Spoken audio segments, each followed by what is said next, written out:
exclusive presentation of the LSU Sports Radio Network.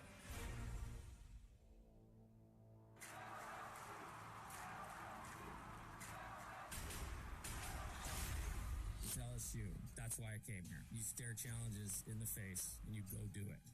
1-1. Again, high and deep to left field, down the line towards the monster. It's gone. What does that look like? Recruit, develop, win. Big swing. Could it be? Will it be? It is. Tigers win. Tigers win 4-3. LSU Fighting Tiger Baseball is on the air. The pitch. Oh, strike three. Inside corner. Punched him out. This is exclusive live coverage of Fighting Tiger Baseball on the LSU Sports Radio Network. Base hit into right. Coming in to score is Pearson. And the Tigers take a 10-9 lead. Hey now. Brought to you by the 7 partners that represent Team LSU. Cox, the official communications provider of LSU Athletics. McDonald's, official sponsor of the LSU Tigers. Our Lady of the Lake, official healthcare provider of LSU Athletics. Albertsons, the official grocery partner of LSU Athletics. Hancock Whitney, the official bank of the LSU Tigers. People's Health, the official health plan of LSU Athletics. And by Coca-Cola, official beverage partner of the LSU Tigers. The powerhouse of college baseball plays here.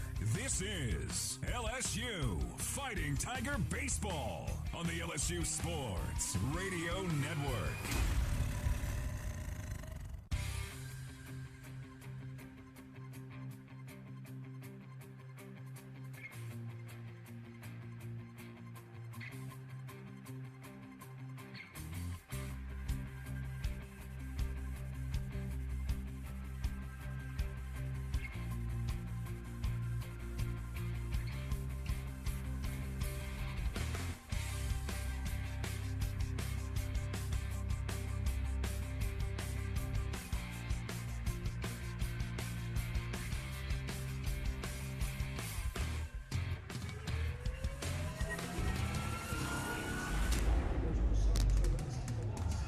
Now for the Cajun Country Rice on Deck Show. Cajun Country Rice. Rice from Louisiana farms to your table. Live coverage of LSU Fighting Tiger Baseball starts now.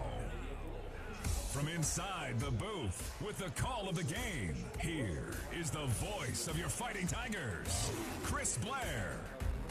They tell us that there are other college baseball series taking place around the country this weekend, and, well, that may be true, but the center of the college baseball universe is right here, right now, as we start this SEC Heavyweight Series with the 9th-ranked Tennessee Volunteers and your number 1-ranked Fighting Tigers of LSU. Hello, everybody. This is Chris Blair with former Tiger champ Doug Thompson, our straw stirring the drink, Jeff Palermo, back in the Capital One studios, welcoming you to Skip Bertman Field inside Alec Box Stadium here on the campus of LSU in Baton Rouge for tonight's play-by-play story. Every year when the LSU baseball schedule is released, you always know there will be some great SEC battles here at the box. 2023 is no different.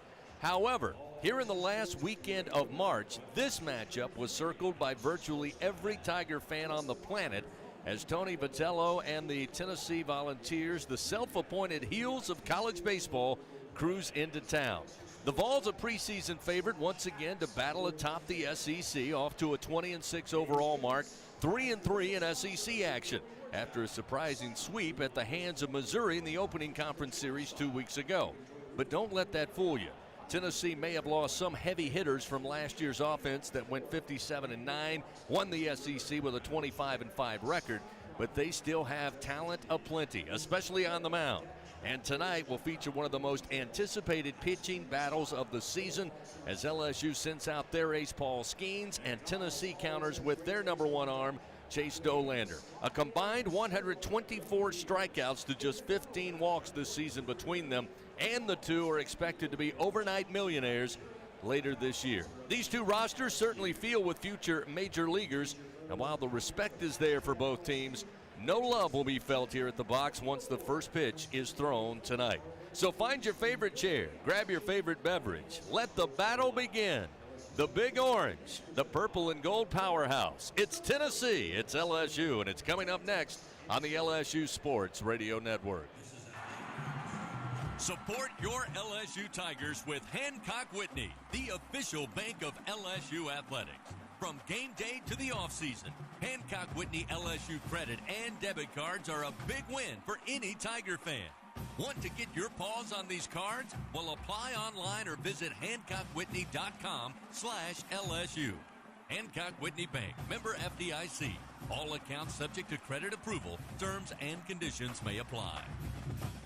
Albertsons is making shopping and saving easier than ever. Just For You deals is now Albertsons For You. It's everything you love about Just For You with all new perks. Get rewarded for just being you, including personalized deals, a free item every month, and even a treat on your birthday. With Albertsons For You, you earn points every time you shop and redeem them for discounts on groceries and more. Brand new Albertsons For You members receive $5 off their next $25 or more purchase just for signing up. Download the Albertsons app or simply update your existing mobile app to see your all new, all awesome perks. Albertsons, fresh foods, local flavors.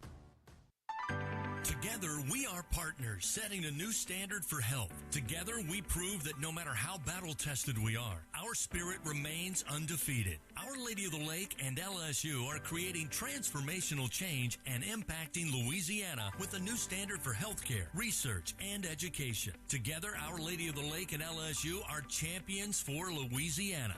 Together, we roar. Learn more at ololrmc.com/LSU.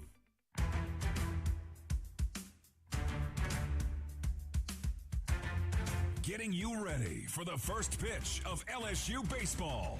We continue on the Cajun Country Rice On Deck Show. Time now to talk with Tigers on the LSU Sports Radio Network. We're back here at Alex Box Stadium, Skip Bertman Field, game one of the series between LSU and Tennessee. It's time for Talking with Tigers, as we're joined by LSU junior pitcher Blake Money. And Blake, week 3 of SEC play, the Tigers on top in the SEC West, facing a very talented Tennessee club. Just your thoughts about going into the weekend in a top 10 matchup. Yeah, I think it's no different than last week for us. It's really just about the fundamentals and keeping it all about the play. The guys, we've done a phenomenal job of making sure that every day we come to the yard, it's all about the play and making sure we execute what we're asked to execute. And we do a great job in practice and making sure that we do that. And then, we've had a lot of well-known guest speakers come and talk to us. Coach Johnson's done a phenomenal job. They all hammer the same message that Game 1 and Game 56 or Game 1 and Game 1 of a regional, super regional, maybe College World Series in Omaha. The same execution you need in Game 1 is the same execution you need in those games. So not making the moment bigger than what it needs to be and just executing what needs to be executed from the mound and in the box and playing solid defense. And the guys are great. We got a lot of talent. They've got a lot of talent. I think it's going to be a great matchup this weekend. It's going to be a lot of fun. I'm really looking forward to the atmosphere with the fans and everything. And that's the beautiful part about baseball. It's the beautiful part about being at LSU and being in this culture with these fans. I mean, they bring a lot of energy, and I mean, they've been excited. We've been excited. Everybody's been excited about the play, and I mean, tonight's going to be a great opportunity for us to go out there, soak in the atmosphere, soak in the feeling from the fans, and just execute and play baseball. Blake, of course, a lot of attention is paid to the big offensive numbers you guys have put up. Pitching staff's been awesome, but maybe a little bit unnoticed has been the defensive play. LSU leads the nation in fielding percentage. As a pitcher, how reassuring is it to know that you have that kind of defense behind you? Oh, it's fantastic. I mean, for us, that any ball is put in play, they're going to make a play on it. And it's just credit to those guys, because what goes unseen from a fan's perspective or maybe people outside of the stadium is that these guys get here, these guys do early work, and they got their chin in the mud. I mean, they're taking ground balls long before people get here, and they're staying after practice, taking more ground balls, and any free time they get, they're doing defensive reads, live reads. They're doing everything that they can to make sure that they're at 100%. And for us as a pitching staff, it does nothing but take pressure off and allow us to pitch in the zone and know that if a ball is hit, that they're going to make a great play. Finally, Blake, your teammate Paul Skenes on the mound, Chase Dolander on the mound for Tennessee, two guys projected to be maybe top 10 draft picks. Just your thoughts on the matchup. I think it's going to be a great matchup. I mean, both guys are great. We saw Chase Dolander last year in the SEC tournament. I've got to know Skenes really well this year. Him transferring in here and spending a lot of time in the offseason with him. I mean, his work ethic's insane, and we talk all the time that work ethic is not a gift. It's not a gift or something you need to be told that somebody has. It's just something that's second nature, and it's awesome to see that guy working between starts, and especially on bump day for him. And I know he's ready. I know he's prepared for the moment, and I know he's going to have a lot of fun. So looking forward to watching him do his deal tonight. All right, man. Thanks so much, Blake. Good luck tonight. Thank you so much. I appreciate it. LSU's Blake Money with us, talking with Tigers as LSU gets set to face Tennessee here this evening. Stay with us. A lot more to come after this on the LSU Sports Radio Network. Tom has been a teacher for over 40 years. One day, I think one of the students had asked the question and he didn't remember the answer. And I also noticed that he was letting his class out earlier than they were supposed to let out. I was really starting to worry. Levi and I talked about how it would change our lives, but he was there beside me. When something feels different, it could be Alzheimer's. Now is the time to talk. Visit alz.org/ourstories to learn more. A message from the Alzheimer's Association and the Ad Council. We always picture the SEC student athlete for their speed, their vertical, their agility, but it's time we picture them for more. For their campus voice, their community outreach, and for the simple fact that 20 years later, they're still someone's pride and joy. More than students, more than athletes. In the SEC, it just means more. Papa, why can't we telegraph while riding a horse? Son, there ain't no one to blame but Jeffro. He was riding old Betsy the Stallion, tip-tapping away at his telegraph, when blam! Ran right into the side of the saloon. Well, if Jeffro can't do it, neither should you. Don't text and drive. Visit StopTextStopWrecks.org. A message brought to you by the National Highway Traffic Safety Administration, Project Yellow Light, and the Ad Council.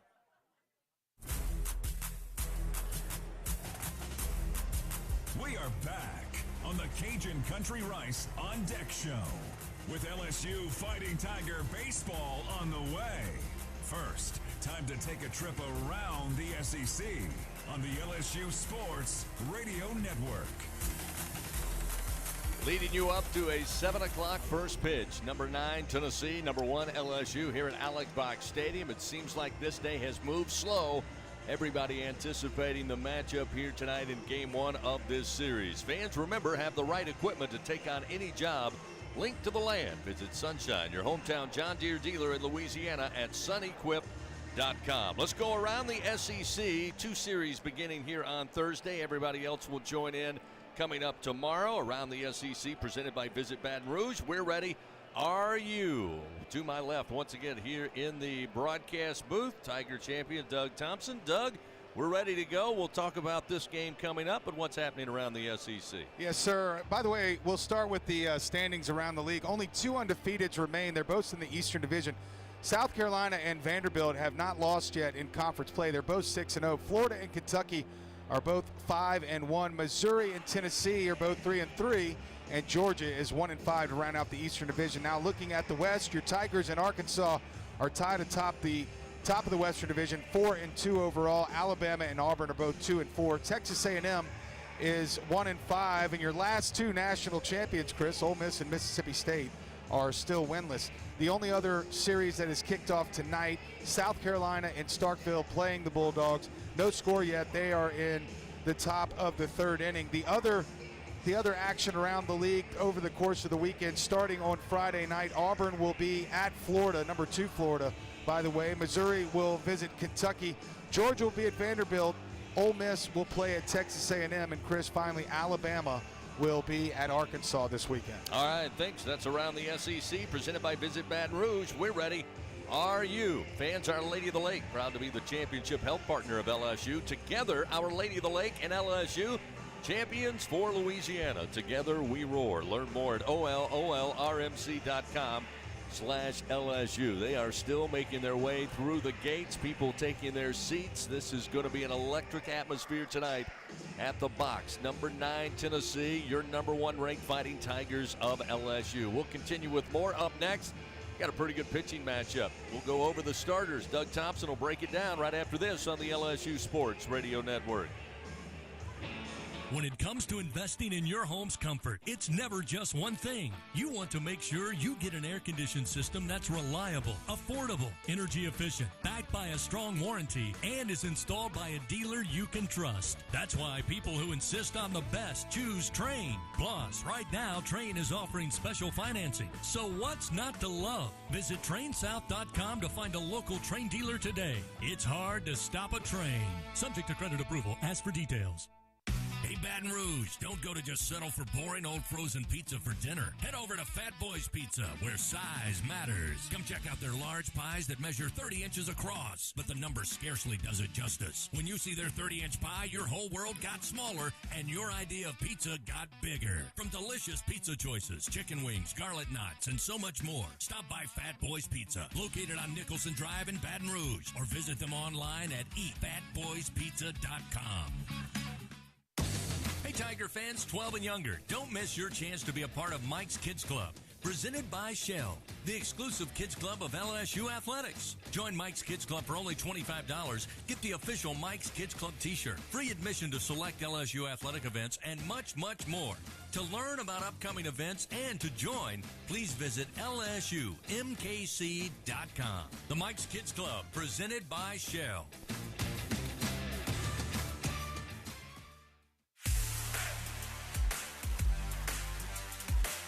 Leading you up to first pitch of LSU baseball.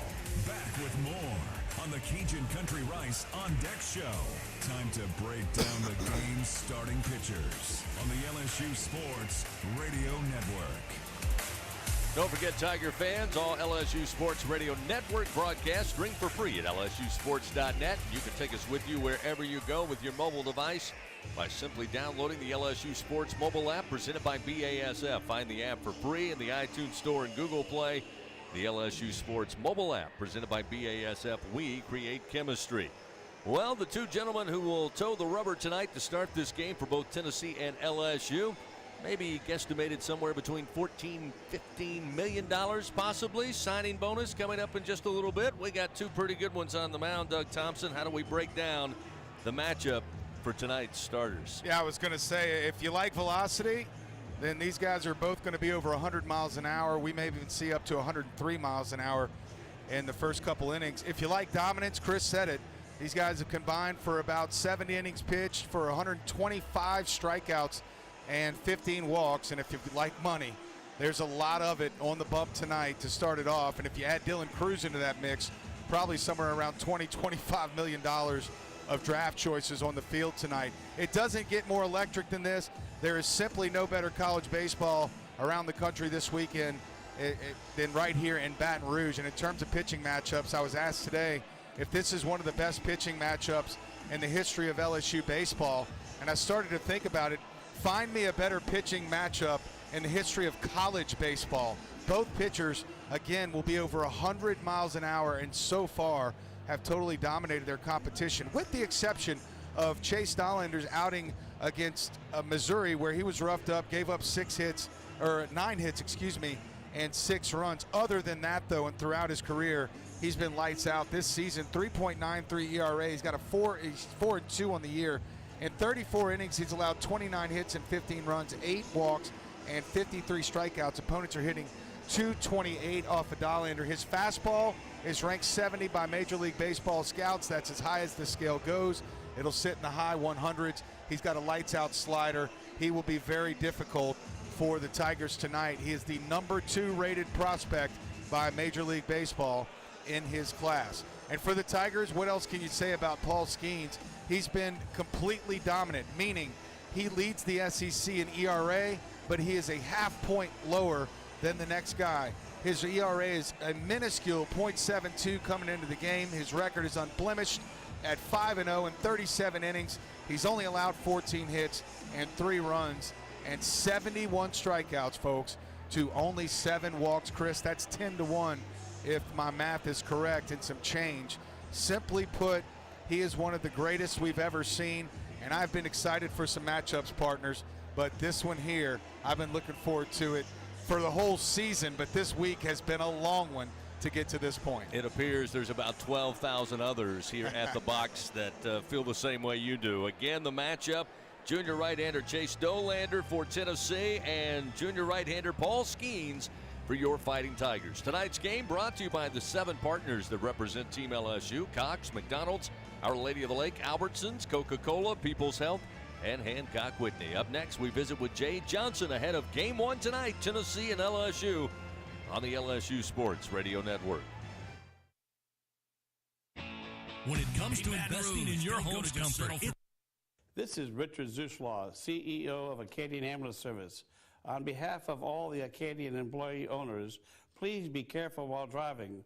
Always use your seatbelt and never text and drive. Are you a homeowner looking to keep your home cool while saving money? Perhaps you're an HVAC contractor who wants to offer customers more efficient, more consistent home comfort. Luxair is the name to know for unmistakably efficient and reliable home cooling, and great business building programs for contractors too. Contact your Luxair dealer to find out more. Or if you're a contractor, visit SolarSupplyLuxair.com to learn about working with Luxair. The LSU Tigers excel due to great preparation, talent, and execution. Those same principles are what make National Trench Safety the leader in the trench safety equipment industry. National Trench Safety is recognized across the country as the trench and traffic safety specialist, supporting the equipment rental and engineering needs for the refining, chemical, pipeline, power, transportation, and municipal market. Visit ntsafety.com today for more details. Remember, if it's in the trench, over the trench, or around the trench, National Trench Safety has you covered. Go Tigers! Tigers are your team, and Super One Foods is your grocery store. They offer super low prices from the moment you walk in their door, starting with the hottest deals on their famous wall of values. You'll get super savings on fresh produce, meat cut fresh daily, and all of your favorite brands throughout the store. Shop Super One Foods online or in store for super low prices on game day and every day. Go Tigers and go Super One Foods. This is Richard Zuslaw, CEO of Acadian Ambulance Service. On behalf of all the Acadian employee owners, please be careful while driving. Always use your seatbelt and never text and drive. As we continue on the Cajun Country Rice On Deck Show, it's time to visit with the top Tiger. This visit with LSU skipper Jay Johnson, presented by Hancock Whitney, the official bank of LSU Athletics, on the LSU Sports Radio Network. Once again, center of the college baseball universe here at the box. LSU Tennessee, game 1 of this series beginning on Thursday night. Joining us before first pitch of game 1 is head coach Jay Johnson. And, Coach, I know I've joked with you a couple of times. I learned very early getting here to South Louisiana, they love starting the weekend on Thursday. This is perfect. LSU and Tennessee doesn't get better than this. Yeah, really excited. Ton of talent on the field, obviously, for us and for them. Should be a great night for college baseball, great night for LSU baseball, and we're excited to compete. Let's talk about Tennessee a little bit. Of course, last year, an incredible season. Racked up a ton of wins, racked up a ton of runs. They've got a great pitching staff, as we know about. Offensively, anything different from a year ago? What do you see when you put the tape on? Yeah, a lot of talent, good balance between left and right. Dangerous, like they can leave the park literally with all 9 guys. There's good speed. They try to do some things on the bases. I think we just need to eliminate the free bases, make pitches, handle the ball on defense, so when we do give up runs that they have earned it. Again, Paul Skenes getting the start, and I know you want him to do what he has done so far all season. But against this particular lineup, what does he do that, if he's effective tonight, he's done? Yeah, I think it means he's locating his fastball down in the zone, both sides of the plate. Last week, I thought the off-speed stuff was spectacular, and it just makes it really hard when that fastball's coming in there at 100 miles an hour, and you got a slider and you got a change-up. It's a lot for the hitter to deal with. So executing both sides of the plate, all 3 of those for a strike, I think we'll be in a good spot. Chase Dolander, pretty good. I mean, you take a look at this pitching matchup. This is one of the more anticipated for anybody who loves college baseball. We know what he can do. We've seen him before. For your lineup, how can they be effective against Dolander? Well, he's going to make you earn it more than any college pitcher that I've seen. He's going to compete in the strike zone. And so when we get our pitch to hit, we're going to have to be on top of it and through it with good direction. He's not going to miss outside the zone a whole lot. He throws all of his pitches for strikes with a lot of command. So probably more than anybody we've seen in the 2 years, he makes you earn it by swinging the bat. Again, you guys were able to take care of business on Tuesday in the run rule of Grambling, then one day, and then you're into this big-time matchup. What did you tell the guys? How have they prepared over the last 24 hours? Yeah, we had a good win on Tuesday, good practice yesterday. We worked on our game plan offensively yesterday, did our routine defensively. That's been very successful in getting guys ready to go. There's the one thought that it's just another game, but they're excited and they're ready to go. And so I thought we learned some valuable lessons last week about just staying in the moment, keep attacking the play, focus on the task at hand, which they did for 18 full innings or 15 or whatever we played, 16 full innings last Saturday, and we want to emulate that. Again, Coach, they are just now opening the gates. They are filling up here at the box. It's going to be one heck of a night. Best of luck. Get after them. Awesome. Thanks, Chris. Head Coach Jay Johnson, everybody. We'll take a timeout getting you ready for Game 1, Tennessee and LSU. Starting lineups up next on the LSU Sports Radio Network. It's 4 a.m., Monday, and you're literally sucking baby snot through a tube because she's congested. Man, that's love. And if you love her that much, love her enough to make sure she's buckled in the right car seat. To make sure your child's in the right seat for their age and size, visit nhtsa.gov/the right seat. Show them you love them. Keep them safe. Visit nhtsa.gov/the right seat. Brought to you by the National Highway Traffic Safety Administration and the Ad Council. We always picture the SEC student athlete for their speed, their vertical, their agility. But it's time we picture them for more. For their campus voice, their community outreach, and for the simple fact that 20 years later, they're still someone's pride and joy. More than students, more than athletes. In the SEC, it just means more. Put a frog in boiling water and it'll jump right out. But put a frog in cool water and slowly heat it up, that frog will boil. As veterans, we tell ourselves the lie that we can handle anything. We let the water boil. You are not a frog. If you or a veteran you know needs support, don't wait. Reach out. Find resources at va.gov/reach. That's va.gov/reach. Brought to you by the United States Department of Veterans Affairs and the Ad Council. First pitch of LSU Fighting Tiger baseball is just moments away. Time now for the starting lineups. Presented by Cintas. Proudly helping Louisiana business stay clean, safe, and ready for the workday for over 40 years. On the LSU Sports Radio Network. Getting set for first pitch tonight here at the box. Game 1 of this 3-game series starting on Thursday. Tennessee and LSU. Coach Tony Vitello and Jay Johnson meeting with the umpiring crew at home plate. Means we're, again, just moments away from getting this thing started. Time now for the Cintas starting lineup. First for Tennessee, coming in as high as number 9 in the country. They are 20-6 on the year, 3-3 in SEC play. They will lead things off with their shortstop, Maui Ahuna, the junior, batting .292. Christian Moore will bat second and play second, sophomore hitting .360. Blake Burke will be at first base. He'll be in the 3 spot, the sophomore with a .337 average. Hitting cleanup will be the third baseman, Zane Denton, a senior with a .316 average on the year. Jared Dickey will be behind the plate catching, batting fifth, sophomore hitting .315. With an even .300 average, Hunter Inslee, the center fielder, will bat sixth. Dylan Dreiling will be the DH. He'll bat seventh. Griffin Merritt will be in left field batting eighth. And Christian Scott will round out the lineup for the Volunteers. He'll be in right field batting ninth with a .212 average. Now for your Fighting Tigers of LSU, 22-3 on the year, 4-2 in SEC play. Gavin Dugas will lead things off once again. The second baseman, a senior, hitting .333. Trey Morgan will be in left field tonight. He'll bat second with a .310 average. Dylan Cruz batting .542 on the year. He'll be in center field. He'll bat third. Tommy White will be the cleanup hitter again. He'll play third base tonight, the sophomore hitting .390. Cade Beloso will be in the lineup as the designated hitter. He'll bat fifth in the order, the senior with a .538 average. Jared Jones will be at first base, batting sixth. Josh Pearson gets the start. He'll be in right field, the sophomore hitting .267. He will bat 7th. Jordan Thompson, the shortstop, will bat 8th, hitting .309. And Brady Neal gets the start behind the dish tonight. He will catch for the Tigers, the freshman, batting .250. That's a look at the Cintas starting lineup. Coming up, first pitch, Game 1, Tennessee and LSU.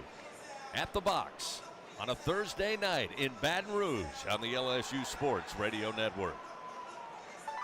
Together, we are partners, setting a new standard for health. Together, we prove that no matter how battle-tested we are, our spirit remains undefeated. Our Lady of the Lake and LSU are creating transformational change and impacting Louisiana with a new standard for healthcare, research, and education. Together, Our Lady of the Lake and LSU are champions for Louisiana.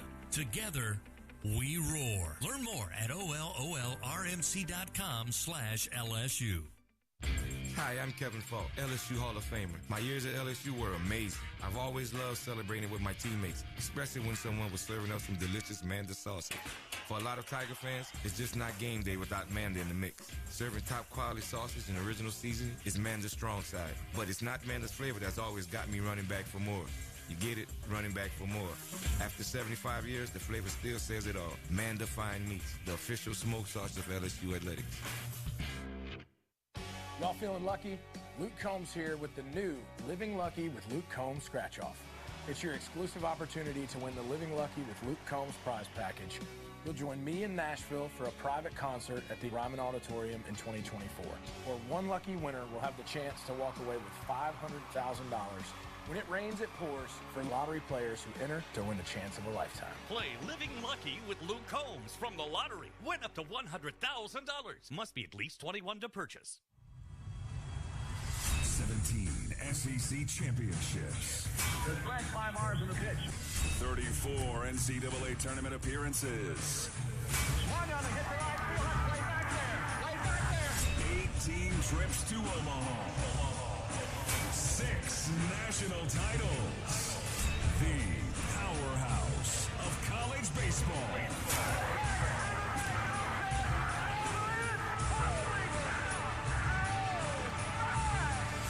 This is LSU Fighting Tiger Baseball. On the LSU Sports Radio Network. IDPK. Weekend starting early on Thursday. Game 1, top 10 matchup, Tennessee and LSU. Welcome in. Skip Bertman Field, Alec Box Stadium, along with our producer, Jeff Palermo. Tiger champion Doug Thompson. I'm Chris Blair. Before we get things started, let's pause 10 seconds. Station identification. This is Fighting Tiger Baseball on the LSU Sports Radio Network. Your home for LSU Fighting Tiger Baseball, the LSU Sports Radio Network, and streaming on the LSU Sports mobile app.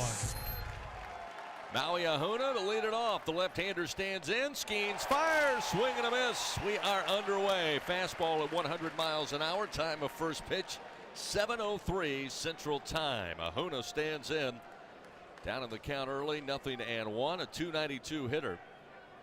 Delivery, swing and a miss. Same result this time, 100 miles an hour again, 0-2.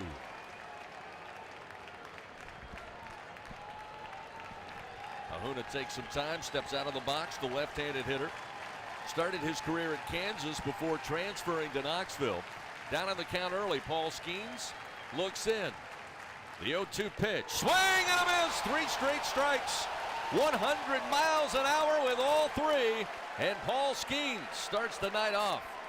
His first Super One Food strikeout, 1 gone here in the top of the first. Well, he's got the fastball dialed in. Christian Moore now will stand in, a right-handed hitter. Batting .360 for Tennessee. Skenes. Pitch. Just missed low, barely at the knees at 101 miles an hour. It's 1-0. Take a look at this Tennessee lineup. We gave you the starters. Ahuna, Moore, and Burke due up to start things out. Here's the 1-0. Fastball misses off the outside corner. That'll make it 2 balls and no strikes. Tennessee, as we mentioned, coming in 20-6. Swept to open SEC play on the road in Columbia, Missouri. Yeah, that might end up being one of the biggest surprise weekends of the year. 2-0 delivery. There's a strike at the belt. That'll make it 2-1. Again, Skenes pumping it in there at 100 miles an hour. 2-1 the count. They come in hitting .294 as a team. 2-1 delivery. Swing and a miss. Fastball at 102. Evens a count. 2 balls and 2 strikes. They are the 11th ranked offense in the conference to go along with that top rated pitching staff. 1 out, top of the first. Skenes ready to go. Moore awaits. 2-2. Oh, wow. Somehow missed the outside corner. Great 2-2 pitch. That'll fill the count now 3-2. Our umpires, by the way, at first base, Brian Hell, Zach Neff at second, Hank Himmonen down the line at third, and Scott Kennedy behind the plate calling balls and strikes. 1 away, a full count. Payoff delivery from Skenes. Pops him up. Left center field. Coming in is Cruz. Coming in is Morgan. Cruz makes the call and gets there in time to glove it for out number 2. 2 gone, top of the first inning. When you look at this Tennessee team, again last year finished incredibly well. Won the SEC. Plenty of offense. Yeah. And maybe the biggest loss to this year's team is on the offensive side. Still plenty of talent. We've got several 300-plus hitters in the lineup. Yeah, and this is their best. Blake Burke leads the team in home runs with 10. He's hitting .337 on the year. Fastball on the inside corner right at the kneecaps, and it's 0-1 to Burke. That said, though, he's struggling in SEC play, only hitting .174. The 0-1 from Skenes. Tries it again, this time a little too far inside. It's 1 ball and 1 strike. Last year, that Tennessee lineup really 1 through 9. No easy outs. Not that there is in this year's team, but not quite the offensive numbers, as Doug pointed out, that we saw a year ago. The 1-1. Ground ball foul down the first base line, and now Skenes ahead in the count, 1-2. Yeah, to your point, filling some holes. Blake Burke last year only started 22 games. Now, he hit .326 and had 14 home runs, but this year he's their 3-hole hitter and obviously an everyday player. Crowd ready to get the swell going here. Top of the first, 2 outs, nobody on. Skenes looks in. Burke, the left-handed hitter, awaits. With 5 on the pitch clock, Skenes starts the wind. The 1-2, got him to go around. Struck him out with the off-speed pitch. Breaking ball inside, and Skenes with 2 Super 1 food strikeouts. That was disgusting. Here at the top of the first inning. So quick work. Tennessee goes in order. We head to the bottom of the first. Half inning, no score. Tigers come to the plate. Dugas, Morgan, and Cruz when we return on the LSU Sports Radio Network. My husband had a gun. Him and his friends would go shooting. The ammunition, unfortunately, was not stored separately. In a million years, we never thought that Emily could. There's a hole in our family that can never, ever be filled. 63 Americans a day die by gun suicide. With safe gun storage, we can give our loved ones a second chance at life. Learn more at endfamilyfire.org. Brought to you by Brady and the Ad Council. We always picture the SEC student athlete for their speed, their vertical, their agility. But it's time we picture them for more. For their campus voice, their community outreach, and for the simple fact that 20 years later, they're still someone's pride and joy. More than students, more than athletes. In the SEC, it just means more. Right now, our country feels divided, but there's a place where people are coming together. I was nervous to talk to someone so different than me. Me too. Love Has No Labels and One Small Step are helping people with different political views, beliefs, and experiences connect through conversation, and it feels good. This conversation gives me hope. It gives me a lot of hope, too. Take a step toward bringing our country and your community together. Start a conversation at lovehasnolabels.com/one small step. A message from StoryCorps, Love Has No Labels, and the Ad Council. The powerhouse of college baseball. on the LSU Sports Radio Network. Tigers coming to the plate in the bottom of the first inning. Tennessee goes in order 1-2-3 to start tonight's game. Time for your game day weather report, brought to you by AccuTemp. Chance of power outages? Never. Get a whole home generator from AccuTemp. Keep the power in your hands. Mother Nature, she's obviously a college baseball fan. Perfect weather tonight, 73 degrees. Partly cloudy skies. Beautiful night to be here at Alex Box Stadium. Temperature going to dip down only to around 67 degrees by the time we are done tonight. So absolutely gorgeous. Paul Skenes working so fast, didn't have time to give you that game day forecast there in the top of the first inning. And Chase Dolander now will take over for Tennessee as LSU comes to the plate for the first time. And the crowd going to give the Vols a little trouble. The throw down after the final warm-up toss finds its way into center field, getting by the shortstop, the second baseman. What's great about that is Brady Neal did the same exact thing on his throw down in the first. Not a word from the crowd, of course. No, nobody saw that. Let's get it moving here, Gavin Dugas. Let's go, baby. Dugas stands in, batting .333. He's played very well since moving into that leadoff spot for Jay Johnson and company. Chase Dolander, right-hander, fires. First pitch in the air to left center field, and it's going to drop down. Dugas around first. And Gavin will have a stand-up double to get it started tonight on the first offering from Chase Dolander. Yes, sir. He was all over that fastball, which was 97 miles an hour. You could tell Dugas was committed to jumping on it if he left it over the plate, and he did. Can't think of a much better way to start it off than a stand-up double. What's interesting about Dolander, and Doug, you talked about his numbers. They are impressive and have been for 2 straight years since leaving Georgia Southern after his freshman season and making his way to Knoxville. Hails out of Evans, Georgia. First, we got Trey Morgan standing in. Runner at second base, nobody out. Bottom of the first. Delivery misses outside. Dolander this year has given up 15 runs. 9 of those have come in the first inning. 4 against Missouri in SEC play, and then 2 in his outing against Texas A&M in the second SEC series last week in Knoxville. Listen to this crowd. 1-0 to Morgan. Hit foul into the screen above the third base dugout. In fact, Tennessee, with a great pitching staff, Doug's going to talk about them all weekend long, especially from the starting standpoint. 16 of the 81 opponent runs here in 2023 have come in the first inning.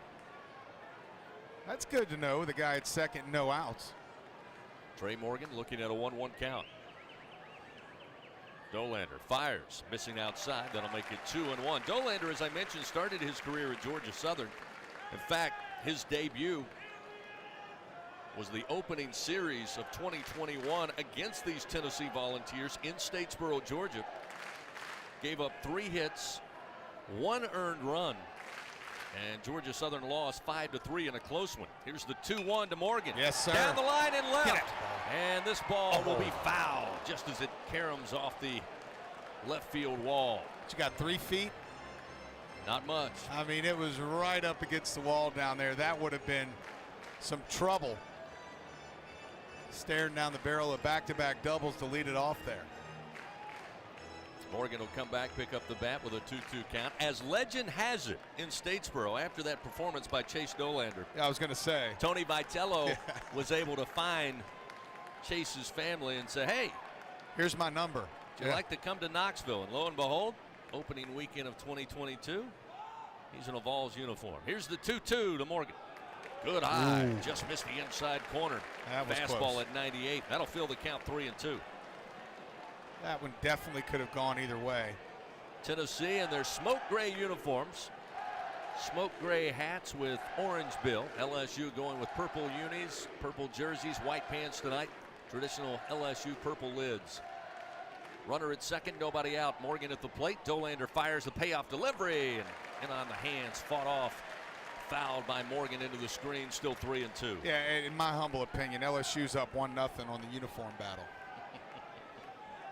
But the purple and white is my favorite, so I'm a little biased, I guess. Just a little. Dugas let it off with a double to left center field. Here's another payoff pitch to Morgan. Yes, sir. Misses outside, and it's ball 4. Dolander gives up just his 9th walk of the year. And with nobody out, LSU now runners first and second. Here comes Mr. Dylan Cruz, who on the year leads the team, batting .542. Yeah, and every other category, pretty much.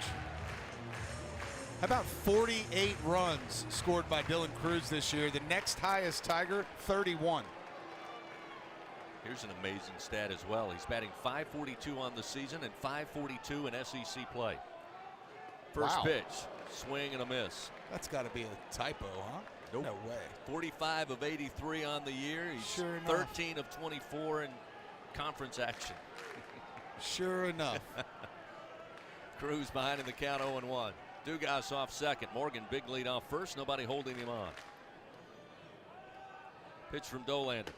High and inside. Evens the count 1-1. Have a feeling we could fill up most of this broadcast with interesting Dylan Cruz statistics. 542 on the year. That's about 80 points higher than the next guy in the SEC. 1 ball, 1 strike to Cruz. The pitch. Hammered foul into the screen above the first base dugout. And Cruz behind in the count. 1 ball, 2 strikes.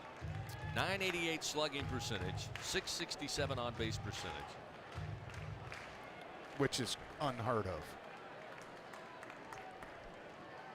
Dolander from the stretch looks in. Gets the sign from Jared Dickey, the catcher. Looks back to second. Now the 1-2.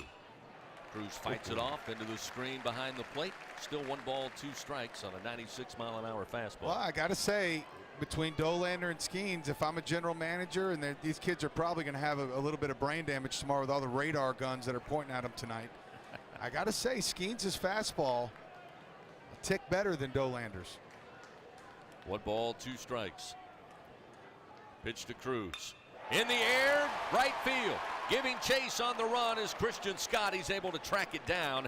Dugas will retreat back to second. Morgan back to first. Hit on the button by Cruz, but that time Christian Scott able to get to it in time for out number 1. That'll bring Tommy White to the plate. White batting .390 on the year. .487 with runners in scoring position. And in SEC play, he's right behind Dylan Cruz, second on the team, batting .407. And that's 3 hard hit balls. Of course, Dugas Cruz hit that one, as you said, on the button. And I don't normally count foul balls, but Trey Morgan's was so close down that left field line. I'm going to add that one to the barrel ball list as well. First pitch to White. Got him to swing around, and White chased one up in the zone. Upset with himself. He'll step out, dig back in. 0-1 the count. He was so geared up for that fastball. And when he saw it, he just could not keep the hands back. Wind blowing. Not too stiff, but constant right to left. The 0-1 off the end of the bat, right into the backstop. 0-2 now to White. And that scared the bejeebies out of the folks sitting right there above the backstop. They thought that was in their lap. Dolander, of course, Golden Spikes Award preseason watch list, as a number of players for both teams are here in tonight's contest. Runners first and second with 1 out. The 0-2 to White. Takes this pitch a little high and outside, not by much, but it's 1-2. We've seen it called a strike before. I tell you, if you're a major league team and you don't have someone in this stadium tonight, something's wrong with the organization. Again, Dugas at second. Morgan down at first. 1 out. Now a turn. Nobody at home, but he'll force Dugas back to the bag. Now, he doesn't get to do that again, right? As I understand it. Pitch clock down to 10. He comes set at 7. Releases at 4. Fouled off the, again, tip of the bat. Rolls to the on-deck circle of the Tigers. Still 1 ball, 2 strikes. Fans, Capital One, remember, offering checking and savings accounts with no fees or minimums. What's in your wallet? Dugas led off with a double to left center. Morgan aboard on a walk. Cruz slapped one, but right at Christian Scott, the right fielder, for the first out of the inning. 1-2 to White. He goes to the gap right center field, but hanging up long enough for Hunter Inslee. the center fielder to get over to make the play. So another fly ball out, second out of the inning. And now we'll see Cade Beloso. Well, both of those balls, the one off White there and Cruz, both looked off the bat like they were going to find some grass out in that right center field gap. Nice job of there Inslee, and before that Christian Scott, the right fielder, of covering enough ground to get to him. Cade Beloso, designated hitter tonight, left-handed hitter. Been called upon here of late and has performed well, batting .571 in SEC play. First pitch launched in the air to center. Inslee, though, tracking it down, able to run under it, get the out, and the Tigers are done. So they strand two and squander a leadoff double by Gavin Dugas. No runs, one hit, two men left on. We played an inning, no score. Tennessee coming up on the LSU Sports Radio Network. Albertsons is making shopping and saving easier than ever. Just For You deals is now Albertsons For You. It's everything you love about Just For You with all new perks. Get rewarded for just being you, including personalized deals, a free item every month, and even a treat on your birthday. With Albertsons For You, you earn points every time you shop and redeem them for discounts on groceries and more. Brand new Albertsons For You members receive $5 off their next $25 or more purchase just for signing up. Download the Albertsons app or simply update your existing mobile app to see your all new, all awesome perks. Albertsons, fresh foods, local flavors. Excuse me, do you know the average time of one full inning at an LSU baseball game? 10 minutes. Half an hour? I think 45 minutes. Actually, one inning in baseball lasts about 20 minutes. Any idea how long it takes to complete a mortgage application? I'm going to go with an hour and a half. I think it's about 2 hours. Probably a couple days. Actually, at Assurance Financial, you can apply for a mortgage in less time than one inning. Wow. Find out more. Visit them at AssuranceMortgage.com. That's AssuranceMortgage.com. Equal housing opportunity. NMLS number 70876. It takes true grit to wake up every morning dedicated to a higher standard of work. At H&E Equipment Services, we're leveraging our national fleet of equipment with a local approach, working closely with customers to understand their needs and provide them reliability, fair prices, and the support of a first-class service team. We're an equipment company, run by equipment people. Where others stop, we continue. H&E Equipment Services, the higher standard in equipment rentals, sales, parts, and service. The powerhouse of college baseball on the LSU Sports Radio Network. One inning in the books, scoreless. Tennessee comes to the plate, top of the second inning. Leading things off, Zane Denton, and the first delivery from Skenes misses with a fastball. 1 ball, no strikes. Denton on the year batting .316. Cleanup hitter for Coach Vitello and the Vols. Another lefty in the lineup. 1-0. Just missed off the outside corner from Skenes at 100 miles an hour, and it's 2-0.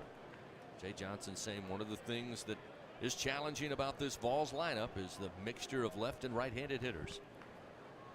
2-0 delivery. Fouled back into the screen. That'll make it 2-1. Yeah, and he's got them mixed up where it goes left, right, left, switch, left, right, left, right, left, literally. 1, 2, 3, 4, 5, 6 guys that can turn around in that left-handed batter's box. 2-1 the count to Denton. Skenes fires. Wow, missed a little low. Make it 3-1. Yeah, he's not a fan of the corners so far.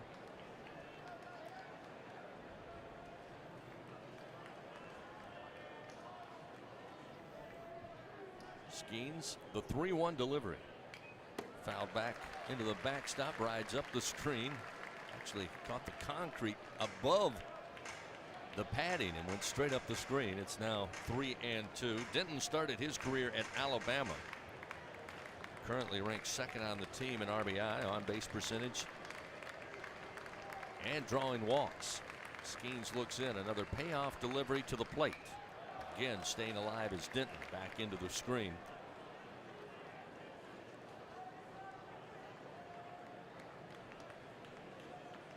Tiger fans, remember StubHub, the easiest way to experience every Tiger game. Check the virtual view, score your seats, and then get your tickets delivered instantly. StubHub, the official ticket marketplace of LSU athletics. StubHub, be there.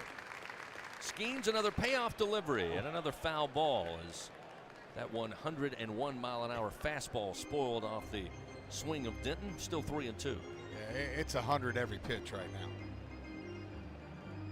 Or 99.71, which we've agreed. Rounding up. Just rounding up. Another payoff pitch. Denton awaits. Ground ball, one hopper. Going to be gloved by Dugas. Rises. Throws to first. Over to Jones in time for out number one. Yeah, that's a big out there for Paul Skenes, falling behind 2-0 to the leadoff batter. The last thing you want to do is allow that guy on for free, especially when you're pumping in there 100 miles an hour. Great job of recovering there now for another left-handed hitter. Mentioned a little bit of drop-off offensively. Again, not much. Averaged around 11 runs a game last year to Tennessee, right at 8 runs a game this season. There's a swing and a miss. A breaking ball. Maybe was that the changeup? Yeah, that's a slider. Yeah, that was the slider into the left-hander. left-hander. I bet that 3 runs a game different feels like a lot to Tony Vitello. I guarantee you. 0-1 now to the catcher, Jared Dickey. The 0-1. There's a strike. Comes back with a 100-mile-an-hour fastball, and it's 0-2. Man, I'm telling you, I know this is big names to mention, but his combination of power and control are like Roger Clemens or Nolan Ryan or Randy Johnson, those guys that would just 0-2 fouled back out of play by Dickey. They would just pump that fastball right on the corners all night long, and there's really no pitches that get away from him. Like, we don't see Skenes miss big, right? We see a lot of college pitchers miss big when they're ahead in the count. Not this guy. 0-2 the count to Dickey. 1 down, top of the second. Skenes fires. Comebacker gets through the legs of Skenes and over the second base bag into center field.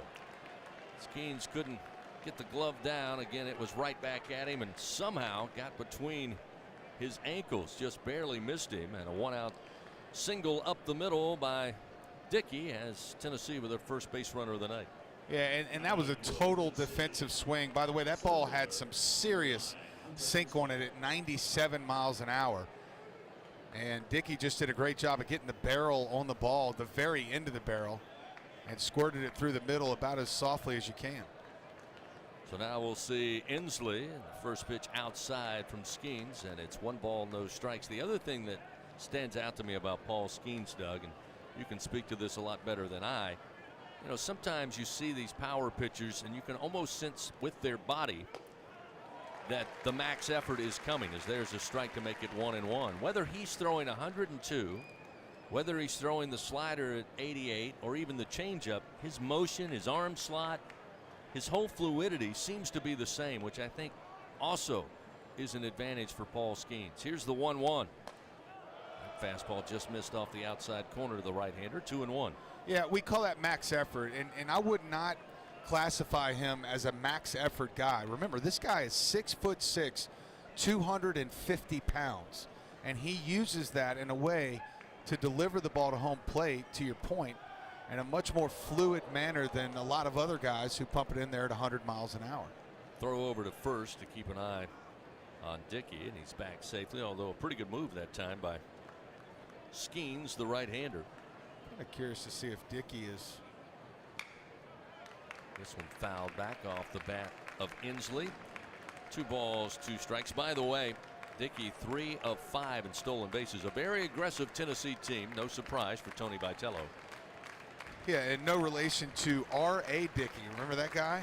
Back in the, I guess it was the late 90s. Maybe the first pick in the draft, actually. Runner at first. 2-2.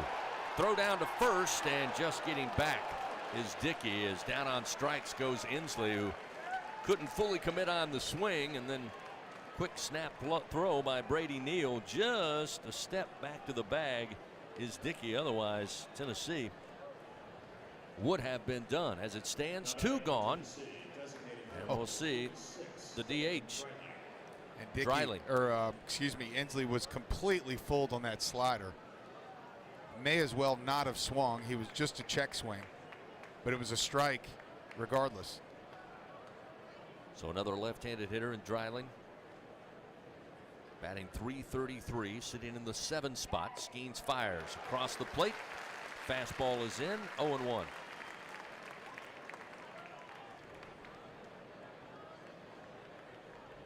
As anticipated, great crowd here at the box. Seats are full. Ready to roar. Here's the 0-1. Foul back into the screen, 0-2. And when you say seats are full, there are literally not many seats at all available. One here, one there, maybe. 2 outs, runner at first, no score, top of the second. Dylan Dreiling at the plate. Skenes fires inside, just missed him. Dreiling looking to make sure if home plate umpire was going to rule it hit by pitch. It's not. It's ball 1, 1-2 as he skips out of the left side of the batter's box. Yeah, if I'm Tony Vitello, I'm coming out there. You sure it didn't hit you, big guy? We need to review that maybe. Because base runners are going to be a premium tonight. Skenes again ahead in the count. Now a quick snap throw over to first, and again sliding head first is Dickey to the first base bag.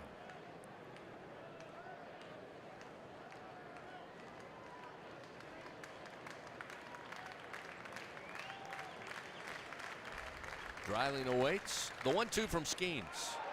Thought he had it on the inside corner, and home plate umpire Scott Kennedy not agreeing, so that'll even the count 2-2. Oh, that's my guy Scott Kennedy, huh? Yep. Well, part of that was because Brady Neal kind of set up on the outer third there for that pitch, and he missed on the inner third. Uh-oh, Jay Johnson coming out. I think he's saying that he wasn't in the batter's box in time. Swung on in the air, foul territory, third base side. Tommy White says he has room, but eventually the wind will carry it into the seats. Nice little grab by a Tiger fan. Taking a souvenir. Yeah, Jay Johnson, I think, also was concerned because the pitch clock, I don't think, was reset. Yeah, he was, yeah, that's exactly what happened. Because he was looking up there, ran out of the dugout. It was down to 5, and he was like, wait a minute. Again, Skenes got it off even before it expired. But I don't think it was reset. 2 outs, runner at first. 2-2 the count to Dreiling. Skenes from the stretch. Big right-hander kicks and fires. Missing inside. Another throw down to first. This time, yes, sir. They got him. Dickey got too far off the bag, faking a steal to second. And Brady Neal got him this time. And Tennessee with a base running mistake. I'm not sure Dickey even got back to the first base bag. He never got there. And that'll end it for Tennessee. No runs, 1 hit. They leave nobody on. We go to the bottom of the second. Scoreless. Tigers send to the plate. Coming up, Jones, Pearson, and Thompson on the LSU Sports Radio Network. Adopt US Kids presents What to Expect When You're Expecting a Teenager. Learning the lingo. Jelly. Jelly adjective. Jelly is a shorter, better way to say jealous. As in, Chloe, I am like so jelly of your unicorn phone case. You don't have to speak teen to be a perfect parent. Thousands of teens in foster care will love you just the same. Visit adoptuskids.org. Brought to you by the U.S. Department of Health and Human Services, Adopt U.S. Kids, and the Ad Council. We always picture the SEC student athlete for their speed, their vertical, their agility, but it's time we picture them for more. For their campus voice, their community outreach, and for the simple fact that 20 years later, they're still someone's pride and joy. More than students, more than athletes. In the SEC, it just means more. When you went car shopping, you meant business. You ace vehicle history searches and test drives. You out-salesman to the salesman. Now you've got your wheels. If you manage that, you can get your retirement plan on track. Visiting aceyourretirement.org can help. With 401k tips and smart saving strategies, you'll have the info you need to get more for your future. Go to aceyourretirement.org, because when it comes to speeding past financial challenges, you're an ace. Brought to you by AARP and the Ad Council. LSU Fighting Tiger Baseball from the LSU Sports Radio Network. Scoreless after an inning and a half here at the box. Number 9, Tennessee. Number 1, LSU. Tigers bat for the second time tonight. Facing Chase Dolander. It'll be Jared Jones, the freshman, out of Marietta, Georgia. Stands in, followed by Pearson and Thompson due up. Dolander's first delivery. Strike. Outside corner at the knees. Nice placement for Dolander. And it's 0-1. Jones coming off a good performance on Tuesday. Back in the lineup, went 2 for 2 with 3 runs scored. Here's a check swing, slow bouncer to short. Gloving it and throwing to first in time is Ahuna. And Jones retired on the 6-3 ground out, 1 away. Yeah, they went with a couple breaking balls there to Jones to start it off, and that was really just a check swing. The ball happened to hit it. Now we'll see Josh Pearson. Pearson has started in every SEC series so far this year. He's played well. First pitch to the left-hander. Fastball for a strike on the outside corner. Apparently open on this occasion. Yeah, Pearson batting .280 in league play. Yep. Just .267, a tick below that overall, but something tells me he'll heat up pretty soon. The 0-1 swing and a miss. Dialed it back to Dolander, and it's 0-2 to Pearson.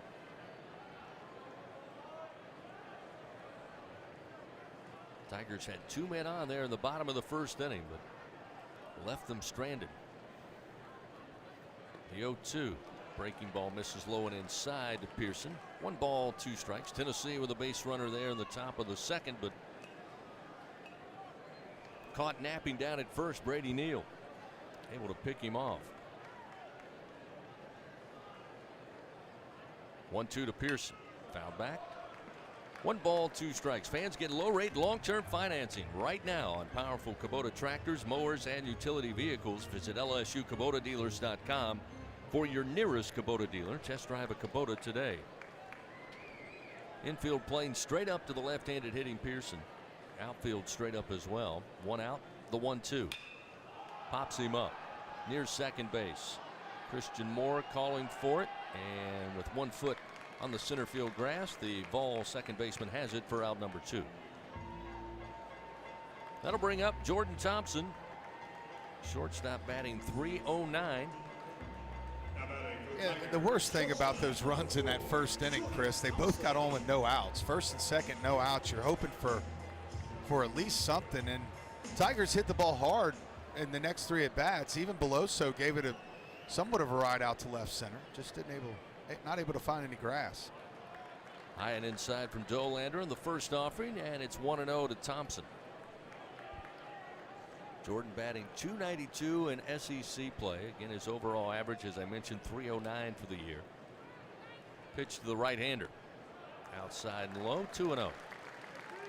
Pretty good ball game going on in Starkville. The only other SEC action starting on Thursday night. 3-3 between the Bulldogs and South Carolina. They're at the top of the 6th inning. 2-0 delivery. Missed high. They appeal down to first. They say he held back. It's 3-0.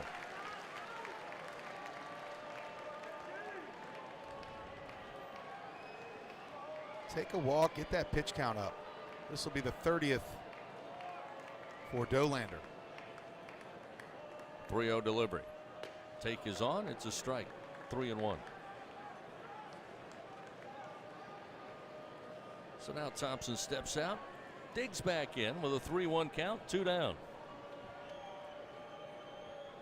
The pitch. Ground ball towards second. Bouncing to Moore. He'll glove it, throw to first in time, and the Tigers go in order. Here in the bottom of the second inning, 1, 2, 3. Still scoreless. Tennessee coming to the plate, top of the third when we return on the LSU Sports Radio Network. When you open a crisp, cold Bud Light, you know game day is here. You owe me $5. We mean every sound. Enjoy responsibly. 2022 Anheuser-Busch Bud Light Beer, St. Louis, Missouri. It's good to be able to make a change, to never feel stuck. That's why at Cox, we're making a change too. Now Cox Internet plans are flexible, so you can choose to just go with Internet, add TV tomorrow, or home automation down the line. It's easier than ever to get just what you want and nothing you don't. Flexible plans from Cox. Change anytime. No commitments, no penalties. See for yourself at cox.com/internet. Additional services can be added at then current regular rates. All services subject to residential customer service agreement and acceptable use policy. Restrictions apply. Y'all feeling lucky? Luke Combs here with the new Living Lucky with Luke Combs Scratch Off. It's your exclusive opportunity to win the Living Lucky with Luke Combs prize package.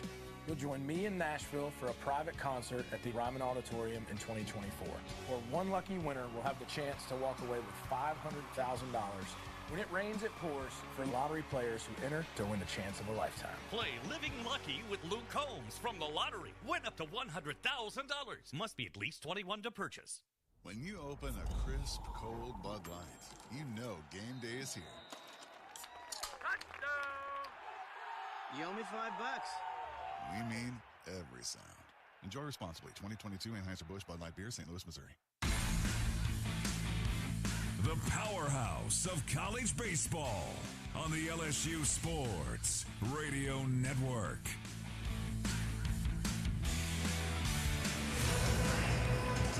Top of the third inning here at the box. Still scoreless. Tennessee and LSU Volunteers, 7, 8, and 9 hitters due up. Dreiling was at the plate when Dickey was picked off by Brady Neal coming back to first base. So he'll start things off. Merritt on deck. Scott to follow. Skenes first offering to Dreiling. The second time around misses low for ball one. 1-0 the count.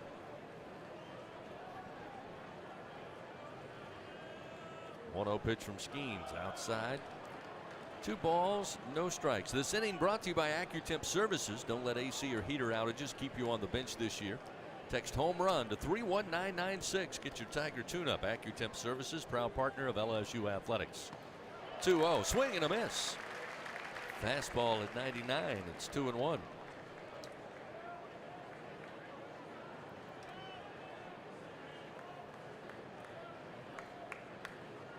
2-1 pitch from Skenes. Fastball right down Skip Burtman drive. And it's 2-2. That was the 40th pitch for Paul Skenes. He's thrown 26 strikes and 14 balls. 2-2 the count to Dreiling. In the air, center field. Cruz perfectly placed. Will backpedal. He's got it for out number 1. And that was the hardest hit ball so far for the Volunteers, and it wasn't hit very hard. Griffin Merritt, the senior, batting .250, the left fielder for the Volunteers. Bat for the first time tonight. Transferred to Tennessee after starting his career at Cincinnati.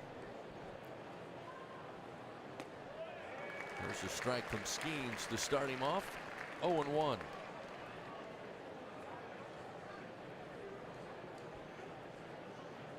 Right-handed hitter. Skenes the right-hander. The 0-1 got him to chase the breaking ball with a 3/4 swing, and it's 0-2.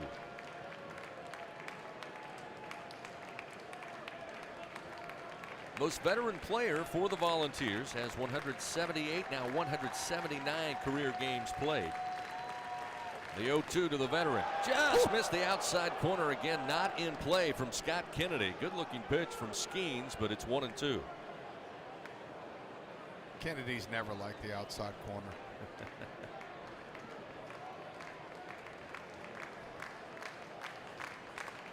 Skenes looks in, square to the plate. Now the wind and the 1-2. Swing and a miss. Down on strikes goes Merritt. 4th Super One Food strikeout for Skenes tonight. 2 gone here in the top of the 3rd inning. And the number 9 hitter, Christian Scott, the senior right fielder, hitting .212 coming to the plate.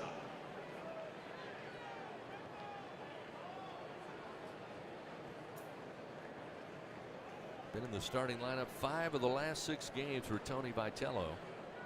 The left-hander awaits. First delivery of fastball pumped in there at 100 miles an hour, 0-1. Oh, it's so much fun to watch when he throws it in at 100 at the knees, wherever it is on the plate. Oh, man.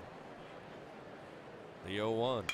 Ground ball to second. Dugas comes over, able to get a glove on it, throws to Jones in time, and another quick inning for Paul Skenes and the Tiger defense. 3 up, 3 down for the Volunteers for the third straight inning. Still scoreless after 2.5. LSU will have Brady Neal. Then top of the order, Dugas and Morgan when we return on the LSU Sports Radio Network. Tom has been a teacher for over 40 years. One day, I think one of the students had asked the question and he didn't remember the answer. And I also noticed that he was letting his class out earlier than they were supposed to let out. I was really starting to worry. Levi and I talked about how it would change our lives, but he was there beside me. When something feels different, it could be Alzheimer's. Now is the time to talk. Visit alz.org/ourstories to learn more. A message from the Alzheimer's Association and the Ad Council. We always picture the SEC student athlete for their speed, their vertical, their agility, but it's time we picture them for more. For their campus voice, their community outreach, and for the simple fact that 20 years later, they're still someone's pride and joy. More than students, more than athletes. In the SEC, it just means more. Papa, why can't we telegraph while riding a horse?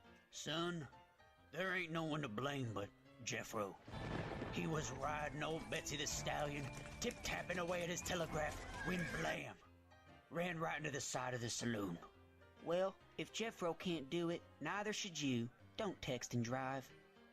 Visit StopTextStopWrecks.org. A message brought to you by the National Highway Traffic Safety Administration, Project Yellow Light, and the Ad Council. Okay. The powerhouse of college baseball on the LSU Sports Radio Network. Leadoff hitting for the Tigers in the third inning. Brady Neal, catcher for LSU, to lead it off here, bottom of the third inning. Again, this inning brought to you by AccuTemp Services. Text home run to 31996 and get your Tiger tune-up from AccuTemp. Neal already making an impact on this game, throwing out the runner down at first base to end it for the Vols. There in the top of the second inning. First pitch, he slams back into the backstop, and it's 0-1 on the offering from Dolander. You know, you mentioned home run just now, and something just tells me tonight's game is going to be decided by one, because it's very unlikely, it seems, that either team will be able to piece together 3 or 4 hits in a row to score on either one of these guys. The 0-1 to Neal. High and outside, evens the count 1-1. Now, I think you're right. I think that's kind of the thought you have. Makes you think kind of the first guy to run into one is going to be a big swing. Each team was so far just 1 hit off both starters. Here's the 1-1. Neal takes that one. They say letter high fastball, and it is a strike. 1-2. Neal a little surprised. Tiger faithful not happy, but he'll have to battle behind in the count. Dolander, the 1-2 pitch, fights this one off, fouls it back. Still 1-2.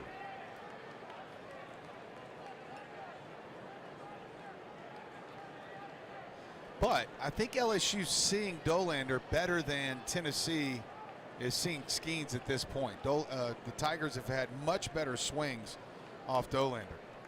1-2. Off speed, but outside. Evens the count 2-2. Dolander upset with himself after that one got loose. Yeah, breaking ball just got away from him there. Neal on the year batting .250. .235 against SEC competition, as this one in on the hands, fouled back again to stay alive is Neal. 2 balls and 2 strikes.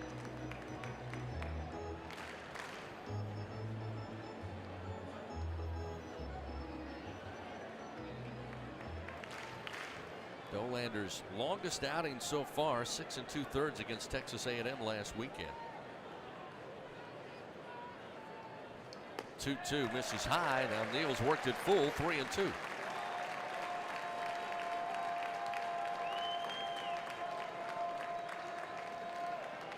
As Doug mentioned, Dolander has been fantastic this season outside of that start at Missouri. 3-2. Miss low and inside. Second walk given up by the Volunteers starter. Doesn't do that very often either. That's his 10th of the year. 2 tonight, and LSU has a runner aboard. Leadoff man Brady Neal works the base on balls. Well, that was a great at bat. And he earned that leadoff walk. That is the second time now the Tigers have had the leadoff runner aboard. Let's see if they can capitalize this time. So now to the top of the order, Gavin Dugas. Jumped on the first pitch he saw. Double to left center field back in the first inning. Was left stranded at second base. That one high and outside. 1 ball, no strikes to Dugas. Dolander checks the runner. Now the pitch. That was nasty. Missed low. Saying he tipped it. Yep, got the bottom of the barrel of the bat, so that'll even the count 1-1. You know, I know Dolander throws 97, 98 so far with that fastball, but I think his slider's his best pitch. It's tight, it's hard, it looks like a fastball coming out of his hand. 1 ball, 1 strike to Dugas. The pitch upstairs, ball 2. Another fastball up in the zone. Dugas a .342 average, .341 with runners aboard. 7 home runs, 4 doubles on the year, including 1 earlier tonight. The 2-1 popped it up, and it gets out of play, left side.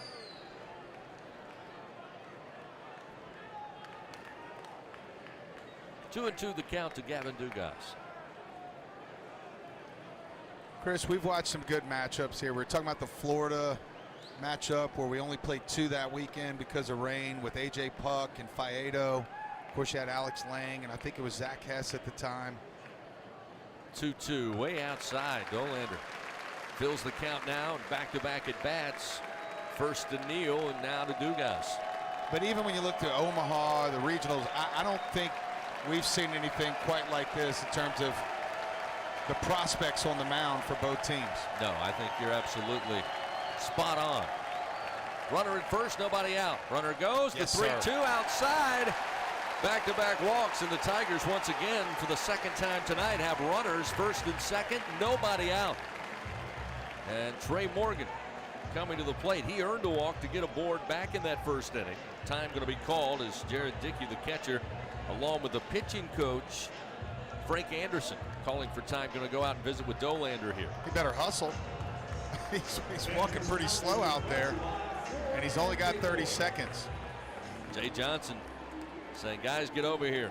Let's huddle up, yeah, so they'll meet. Hopefully he's saying we've got to score a run this time with first and second and nobody out, because I realize it's happened twice now for the Tigers, Chris, but I really just can't imagine this type of opportunity presenting itself on too many occasions tonight. So the mound visit's now over, and the Tigers are heating up here. Interesting. Will Jay Johnson this time around with Trey Morgan bunt the runners to second and third for Cruz and White?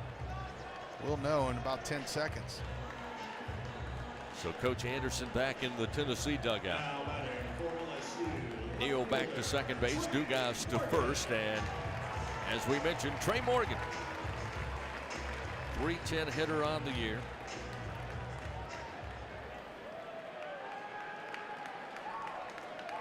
.280 in SEC play. Dolander fires the first offering, swing and a miss. They're not going to bunt, at least on that pitch. Swing and a miss on a fastball. Morgan late getting around, 0-1. Todd Polites, our good buddy, tells me that a little bit before mine and your time here, one of the biggest he can remember in terms of pitching matchups was Aaron Nola versus Jonathan Gray in a 2013 Super Regional. I remember that game as well, and they were both certainly as high quality college pitchers as you can find, but not quite the velocity that we see in this game. The 0-1 to Morgan. Spins him out of the way, high and tight, 1-1. Boy, that Todd Polites, he doesn't miss much, does he? No, he doesn't. Which is why I'm glad he's on my team. Yeah, you don't want to get in a trivia game with him and Billy Franquez on anything to do with LSU sports. Here's the 1-1 strike on the inside corner at the belt to Morgan. Now Trey behind 1 and 2. We'll get in a defensive stance here. Runners first and second, nobody out. Scoreless game, bottom of the third. Dolander checks the runner now. The pitch. Again, good eye by Morgan. That one a little low and just off the inner half. It's now 2-2. Chris, I owe an apology to our good friend Jeff Palermo. I just glanced down at the watch. Todd's usually the guy that sends us that type of stuff, but Jeff deserves credit. That was a great matchup, and appreciate it, Jeff. Here's the 2-2. Watch out. Oh, almost caught Morgan. Able to spin out of the way. Normally he spins away inward towards the plate. That time absolutely had to. Before wearing that number one. 18 of the year here for Dolander, or 19. He's already got 3 in the game.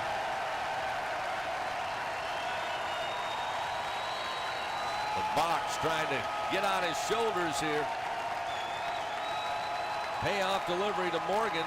And again, the pitch count was down to 0, and Jay Johnson's out there going, guys, as that one's fouled off by Morgan. He was out of the dugout saying, is anybody watching the pitch clock? They're not, because you're right. That was down to 0, which would have been a big ball in this situation. 3-2 to Morgan. Runners first and second. Dolander now comes set. The pitch to Trey. Ground ball. Hops up on Moore, the second baseman. He will flip to Ahuna, who relays it to first in time for the double play.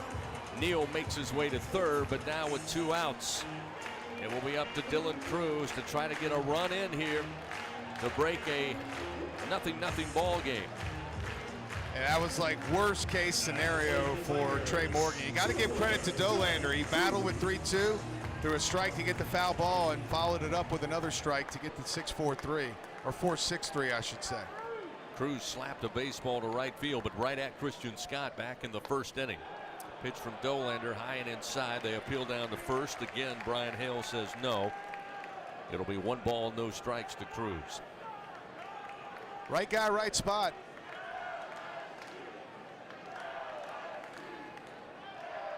Dolander's 1-0 pitch to Cruz. Swing and a miss. 1 ball, 1 strike. He was right on that one. Missed the high slider. Not a great pitch from Dolander. He is fortunate to get that baseball back. 1-1. Pops him up. Shallow left center field. Going back is Ahuna, the shortstop, and now Merritt, the left fielder, comes in. He'll make the call and the catch for out number 3. So the Tigers again get 2 men on, hit into a double play, and strand a runner at third here in the bottom of the third. Still scoreless. We head to the 4th. Top of the order up. Second time for Tennessee when we return on the LSU Sports Radio Network. Now batting in the cleanup position, Jenny King, the king of clean. Tiger fans, Janney King is a proud partner of LSU Athletics and even more proud to provide you, the players, and every fan that comes to a game here with a healthy stadium that has been cleaned by our team of professionals. Let us clean and disinfect your business. Go to JannyKingCleans.com now. That's JannyKingCleans.com. Janney King, the king of clean. When you're done listening to the Tigers take another victory, the rest of the city will be waiting. After all, there's a lot more to Baton Rouge than just Saturday nights. From famous historic landmarks to iconic hole-in-the-walls, even some of the world's best blues joints, there's something special around every corner. But these foodie flavors and soulful sounds are just a sample of what Baton Rouge has to offer. Whatever you're into, it's all right here. Go to visitbatonrouge.com and start putting together your post-game playbook. Southern Air Heating and Cooling is proud to be an official sponsor of LSU Athletics. Their team of AC professionals have been serving the comfort needs of the people of Louisiana for over 25 years. Much like the fans of the Tigers, our commitment to Tiger Athletics and providing great service remains as strong as ever. Southern Air Heating and Cooling. Go Tigers!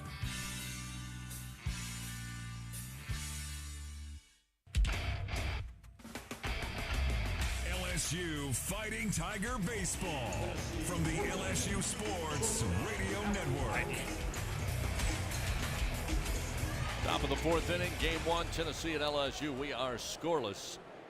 Top of the order, Maui Ahuna for Tennessee, bats for the second time. He's 0 for 1, strikeout victim to Skenes on 3 straight pitches to start tonight's game. First delivery this time around, misses low and outside. Ball 1, 1-0 the count. Ahuna again started his career at Kansas.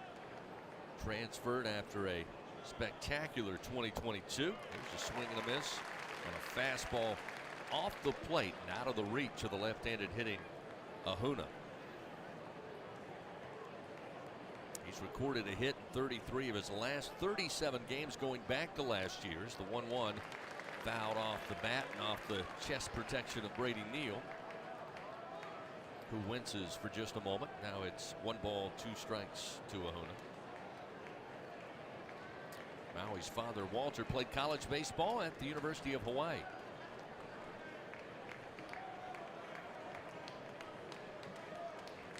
So 1 ball, 2 strikes for Skenes.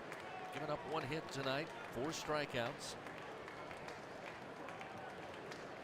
Been hanging around the century mark most of the evening. As the 1-2 just misses Ahuna inside. 2-2, that's the breaking ball. The slider in at 86.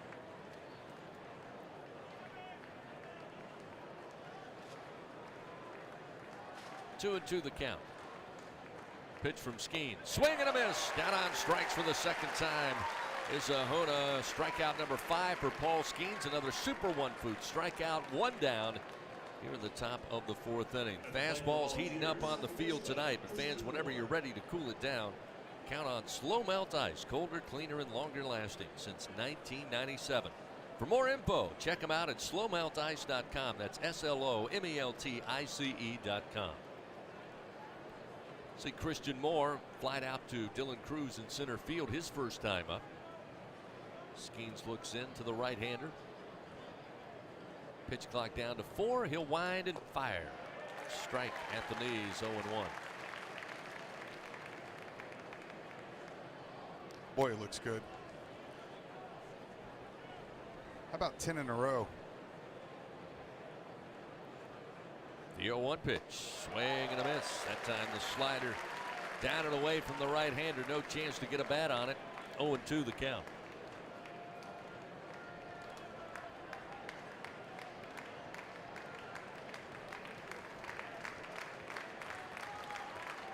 Skenes ready to work. Here's the 0-2 delivery. In the air. Right field way. Giving chase is Jones, but this one will make its way about 9 rows up out of play, and it's still 0-2. Christian Moore batting .355, comes into the game leading the team in batting average, on base percentage, walks, and stolen bases. In fact, he's 6th in the conference in on base percentage, walks, and stolen bases. Older brother CJ taken in the 13th round back in 2014 by Arizona in the Major League Draft. Moore, native of Brooklyn, New York, calls for time, and it's granted. Looks like he's trying to wipe something out of his eyes. Looks like a bug or something flew in his eye. Or he's just trying to buy time to delay what's probably inevitable with 2 strikes and no balls. 1 out, top of the fourth. Moore stands straight up, bat on his shoulder as Skenes looks in. Here's the 0-2 pitch. Missed high, 1 ball, 2 strikes. The 57th pitch of the night, 101 miles an hour.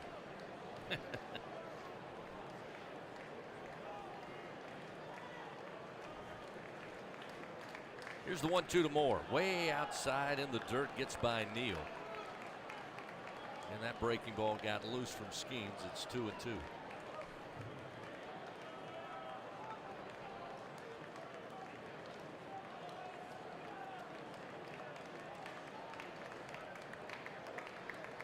Two-2 delivery. Foul back into the screen.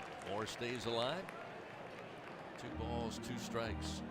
Fight you out this coming Monday. Jay Johnson Show had a great time with a great group of Tiger fans at TJ Ribs this past Monday for the season premiere. All get started 7 to 8 p.m. Tune in on Eagle 98.1 in Baton Rouge. Come join us on South Acadian there at TJ Ribs. One away, top of the fourth, 2-2 from Skenes. This time the breaking ball too high and inside, now a full count. Memory serves, third full count of the night for Skenes.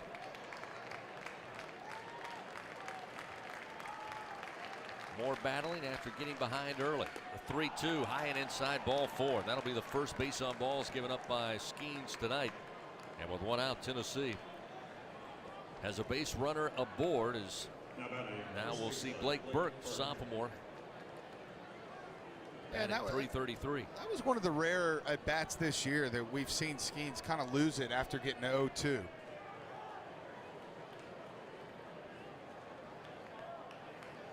He's going to have to bear down here because Burke this is back-to-back their best two hitters in the lineup. Moore, by the way, 11 of 12 in stolen bases, so no surprise Skenes going to throw over, try to keep him close to the first base bag.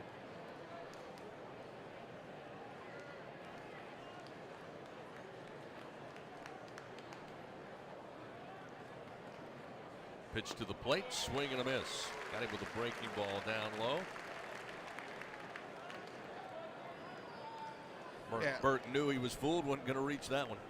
Yeah, and when he starts off, well, that was a changeup actually, but when he starts off with off speed early in the count, it just opens up so many doors for him later on. Another quick throw over to first. Again, back safely is Moore.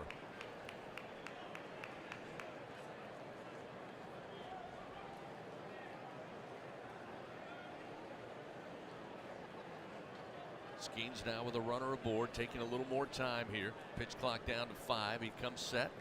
The 0-1. Little tap, foul ball. Yeah, 0-2. right behind home plate in the video board that you have some advertising on, there's a pitch clock there. And Skenes is actually paying attention to that thing and letting it wind down. We've noticed a couple times where he's held it out there completely set and ready to pitch for 5 or 6 seconds.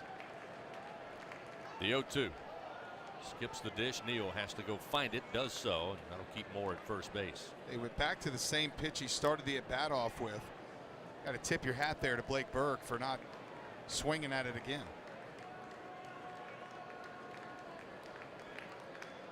One ball, 2 strikes. Runner at first. 1 out. Scoreless game.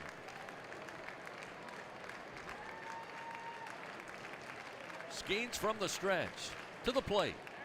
Swing and a miss. Down on strikes goes Burke. Big strikeout for Paul Skenes. A half dozen now.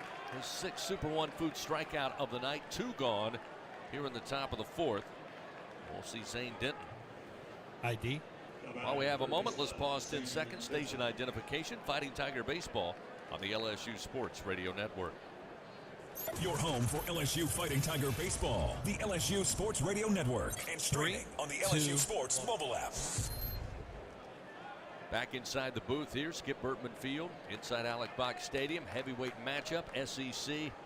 Number 9, Tennessee. Number 1, LSU, along with our producer, Jeff Palermo. Also pretty good with LSU baseball trivia. Doug Thompson, Chris Blair with you here in the booth.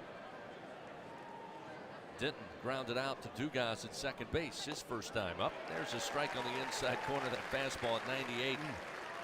That's no man's land for a left-handed hitter. It's 0-1. Dugas, by the way, is playing as a rover in shallow right center field. He's a good 15 feet into the grass at second base with the left-handed hitting Denton at the plate. The 0-1 from Skenes. Popped up left field way. Morgan on the run. Gets to the bullpen, and he makes the grab over the barrier. Wow. For out number 3. Morgan got over there in a hurry, climbs the mound, and then reaches the glove over the wall in foul territory and takes that one away from a fan. No souvenir. Out number 3, and Tennessee is done. They leave one man on. We're still scoreless. We go to the bottom of the 4th.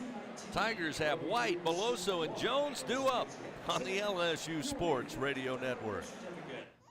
It's 4 a.m., Monday, and you're literally sucking baby snot through a tube because she's congested.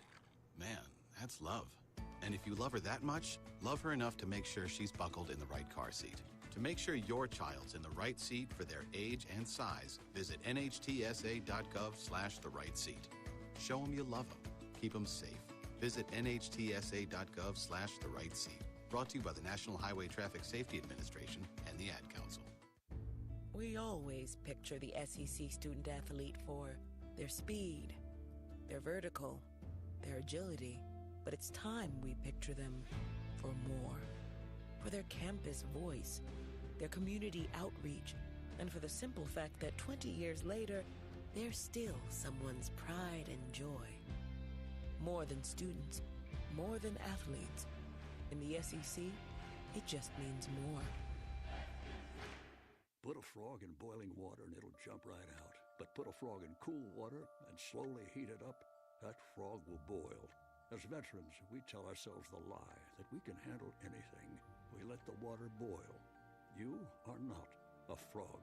If you or a veteran you know needs support, don't wait. Reach out.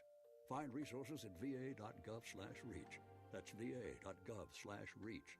Brought to you by the United States Department of Veterans Affairs and the Ad Council. The powerhouse of college baseball on the LSU Sports Radio Network. Tommy White leads it off for LSU. Bottom of the fourth inning. We are scoreless here at the box. Chase Dolander begins his fourth inning of work, giving up 1 hit, 3 walks, no strikeouts to this point. As Tommy White flied out to center his first time up, takes a healthy hack, but fouls it back behind the plate, and it's 0-1.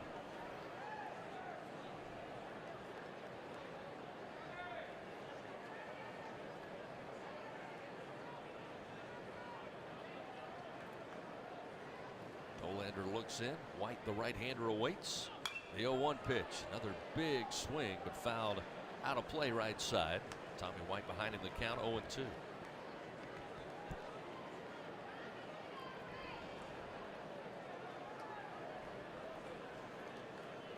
White widens the stance from the right side of the plate.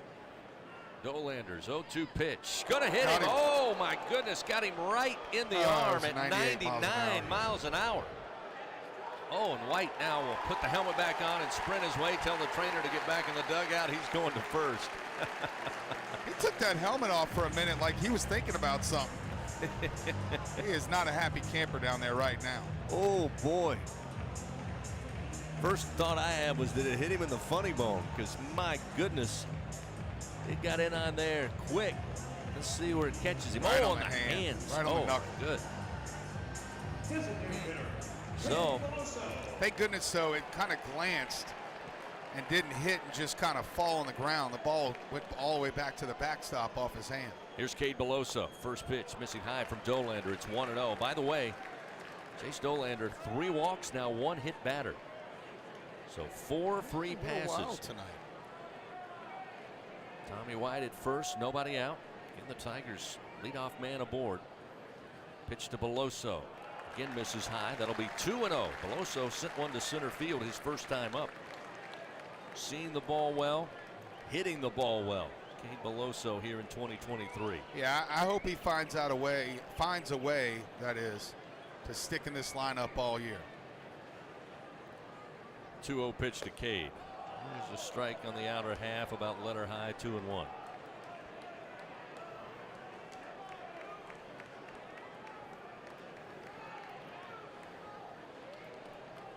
Dolander versus Skenes. We can say we were there to see it. Here's the 2-1. And on the hands, 3 balls, 1 strike to Cade Beloso. I don't think either of us would have been surprised if you'd have told us in the bottom of the 4th it would be 0-0 and each team would only have 1 hit. Now, I would have expected to see a few more strikeouts from Dolander. 3-1 to Beloso. Swing and a miss. Couldn't catch up to the 97-mile-an-hour heater.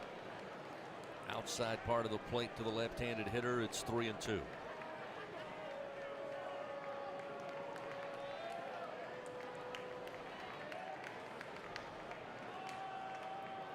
White down at first base. Off and running, and the pitch inside. Hit him. Got a piece of Kate Beloso, so another hit batter, runners first and second. Second hit batter by Dolander, and now Tony Vitello going to come out. He'll have his first argument of the weekend, and here come the Boo Birds from Alec Box Stadium. Well, it did not hit him. It hit the knob of the bat. And it is ball 4. Well, no, it would be a foul ball because it hit the knob of the bat square on. And it's clear as day on the replay. I thought. And I think that's what they're going to talk about. You see that? I thought it hit the bottom of the mitt, but it did catch the bottom of the bat. It caught the bottom of that bat, and Beloso will likely come back to home after they review it. It would have been ball 4. It would have been ball 4, but Beloso. So we'll go under review, presented by Acme Oyster House. And again, Doug nailed it. It looked like the bottom of the bat caught just the tip of the baseball, sent it straight back down. And Tony Vitello has a valid argument, and it looks like this one, once they put the headset on, will be overturned. Yeah, I might have said the barrel of the bat. I meant the knob of the bat, right below the hands. Beloso, not a check swing really. It was just part of his load. And he was actually trying to get out of the way, but if they get it right, Beloso will come back, and so will Tommy Wright. What about Tommy White? Right there, they had been holding him the whole at bat, and on that pitch, the first baseman dropped back behind Tommy, and he was able to get a pretty good lead, and he was off with the pitch there on a 3-2 count. So again, they are talking it over with Birmingham. See, Beloso, Coach Burtman used to make those guys practice the close one, where you give it a little wiggle of the hand, you sprint out of the box, but Beloso peeked back to the umpire almost to ask him, was that a foul ball or not? And it would have been ball 4, and if he had it to do again, he'd have just sprinted out of the box down to first base. So it looks like they've wrapped up. We will get an indication, and again, from our view, it looks like he will come back to the plate as it hit the bat, not the batter. So they're talking it over. We'll see. Foul ball. Yep. And it will be ruled a foul ball. So here comes Jay. Jay Johnson coming out. Wants an explanation. You know, I really think they should put TV monitors in the dugout so the coaches could all watch the replay as well. And then that way conversations like this one wouldn't have to happen, because again, it's not often where it's clear as day on the replay, but this happened to be. So Beloso will come back to home plate. And Tommy White will go back to first base. And it will be a full count. Yep.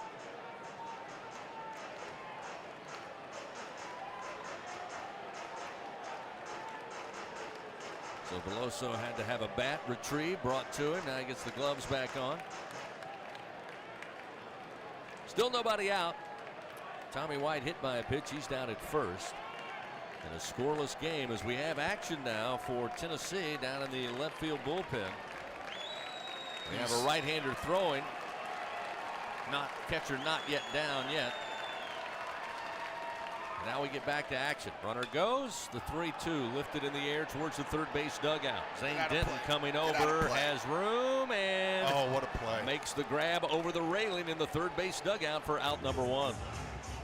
Another 4 inches closer to the dugout, and he's not able to get the glove on it, but that was a super play there by Denton at third base. Not an easy play to catch that ball right over the railing of the dugout. Here comes the Bear, Jared Jones, freshman right-hander. Grounded out on a check swing to Ahuna, the shortstop, back in the second. White still at first base, just 1 away. Looks like Seth Halverson down there warming up. Dolander fires. Misses off the outside corner with a fastball, 1-0. The Tigers tonight have left 3 on base. Tennessee, 1 man left on. Each team with just 1 hit apiece. Jones stays away from the breaking ball that sails outside, and it's 2-0. Halverson, one of their main relievers, has the most innings pitched out of the bullpen. Fastball will be 96 to 99 miles an hour. He also throws a curve, a slider, and a change.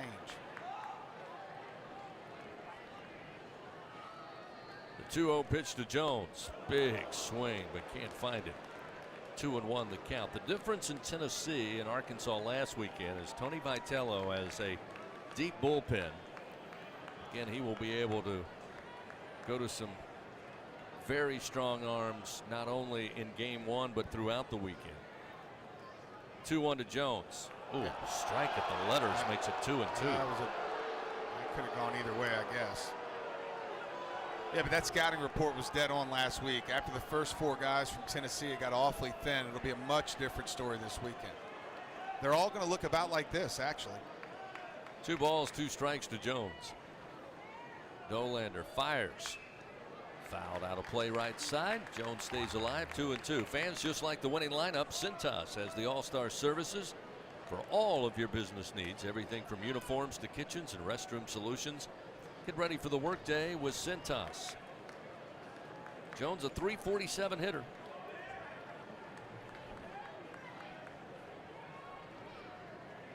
Two. Swing and a miss. Jones down on strikes. He has struggled in SEC play this season. That is the first strikeout of the game for Chase Dolander. So now it'll be up to Josh Pearson. Pearson popped out. Christian Moore just behind the second base bag. His first time up in the second inning.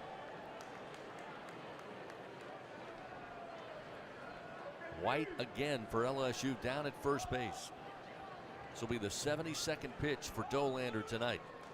Fires. Comes in low, ball 1.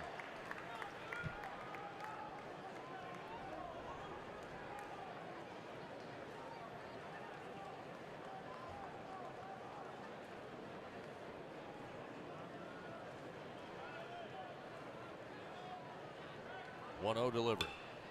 Popped up out of play. Back behind us, 1-1. Tony Vitello, of course, attended the University of Missouri, played baseball for the Mizzou Tigers. Began his coaching career as a student coach after finishing up his playing days. Then made a name for himself up in Fayetteville for Dave Van Horn in Arkansas before taking over and rebuilding this Tennessee program. There's a strike on the inside corner from Dolander. It's now 1-2 to Pearson.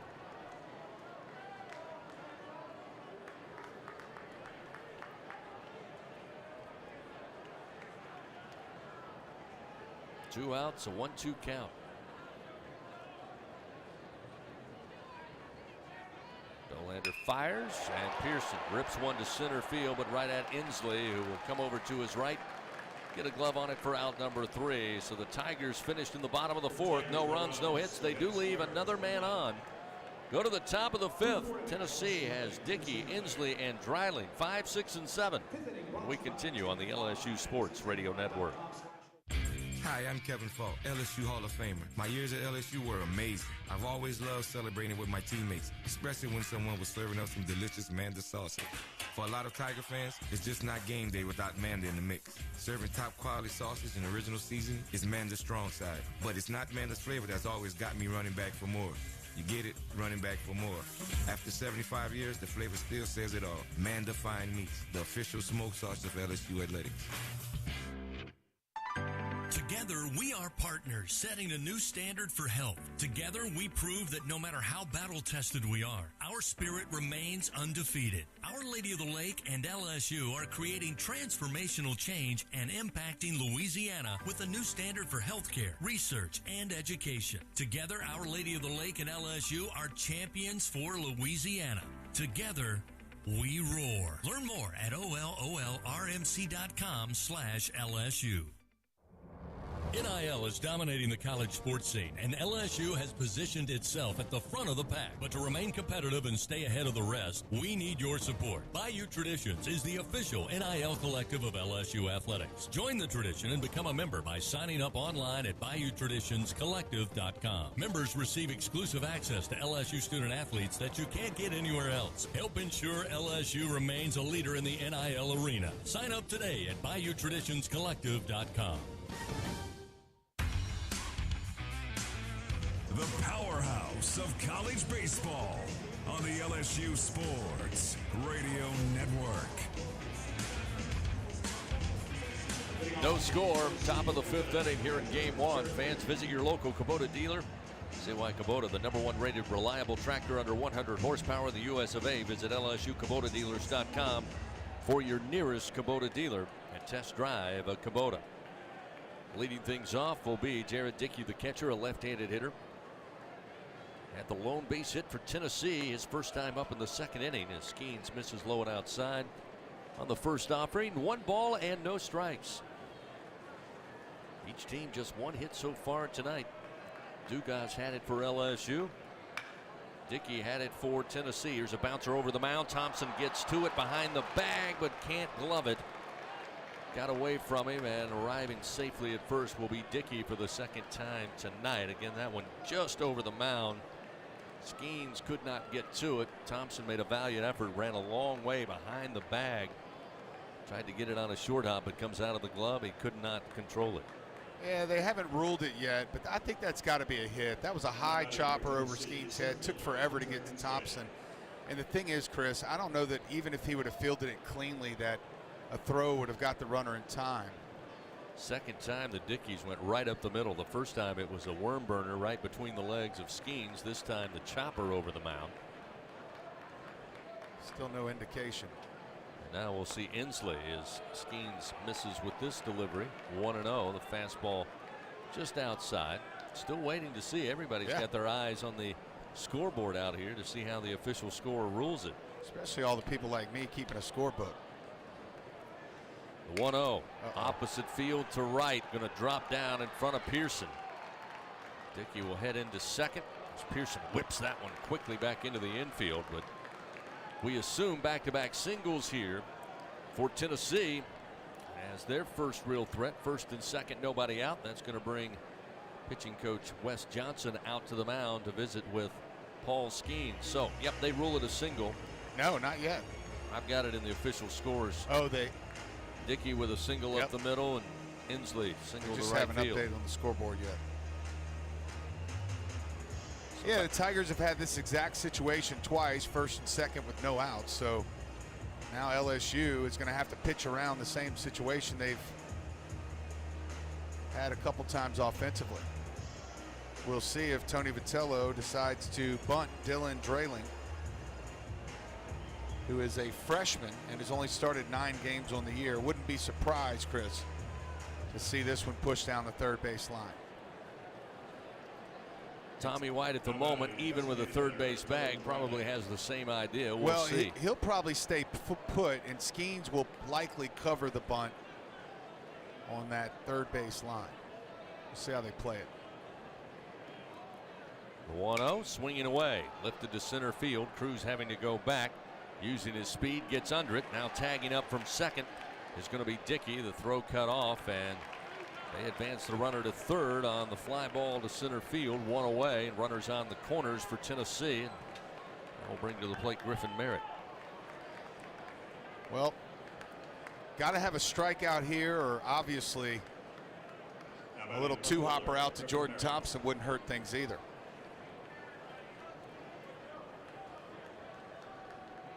So Dickey at third base. Potential first run of the game, just 90 feet away for the Volunteers. Inslee down at first. Merritt, who was a strikeout victim to Skenes in the third. Come on, hit a ground ball.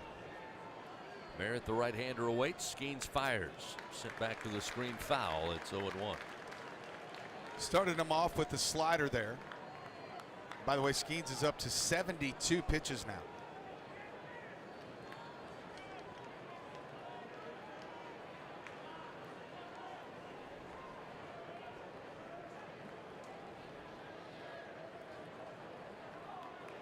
Merritt awaits. The 0-1 strike. Fastball from Skenes gets him ahead, 0-2.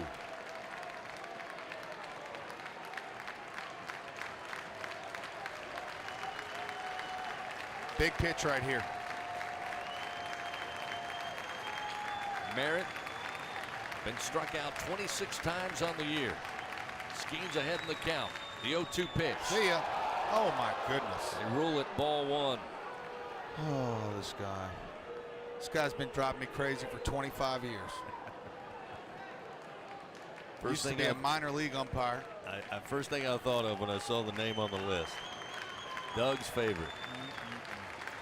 Runners first and third, one out. Skenes, 1-2 pitch. Swing and a miss.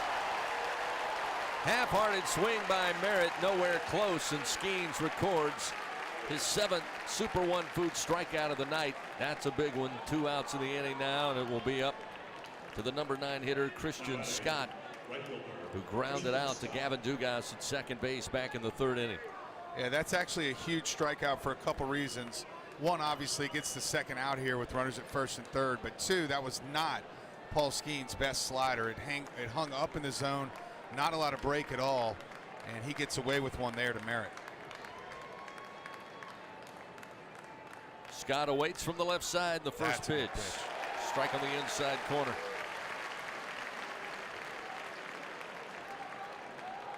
Oh, 0-1.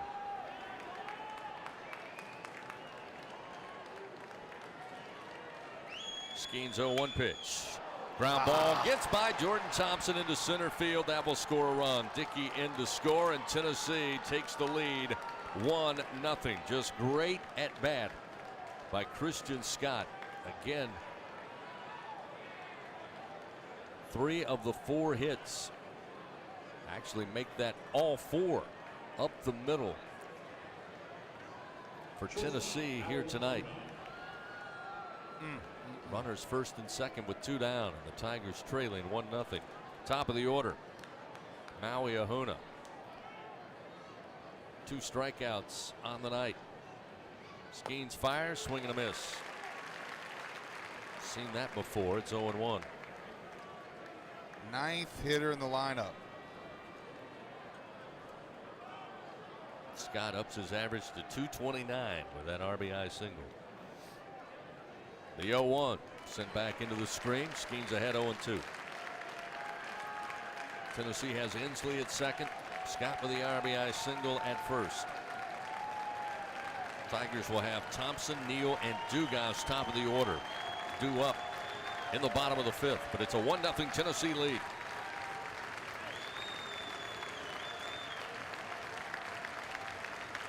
Two outs, runners first and second.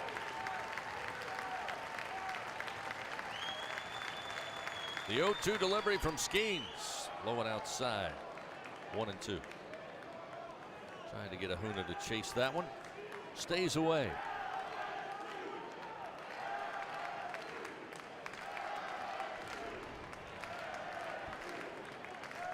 The 1-2 pitch. Swing and a miss.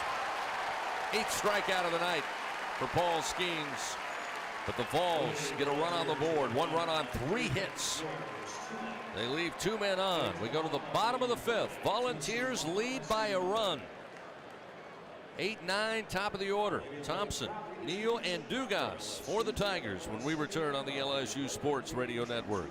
Hub International is Louisiana's premier employee benefits and commercial insurance brokerage. Hub can insure just about any risk that your business faces. Did you know Hub even insured the bonuses for our football coaches in 2022? Hub specializes in the construction, healthcare, real estate, and hospitality industries. Chances are you're probably already doing business with someone who does business with Hub. Turn to the agency that the Tigers, Saints, and Pelicans choose. Hub International. Visit them today at hubinternational.com. Y'all feeling lucky? Luke Combs here with the new Living Lucky with Luke Combs Scratch Off. It's your exclusive opportunity to win the Living Lucky with Luke Combs prize package. You'll join me in Nashville for a private concert at the Ryman Auditorium in 2024. Where one lucky winner will have the chance to walk away with $500,000. When it rains, it pours for lottery players who enter to win the chance of a lifetime. Play Living Lucky with Luke Combs from the lottery. Win up to $100,000. Must be at least 21 to purchase.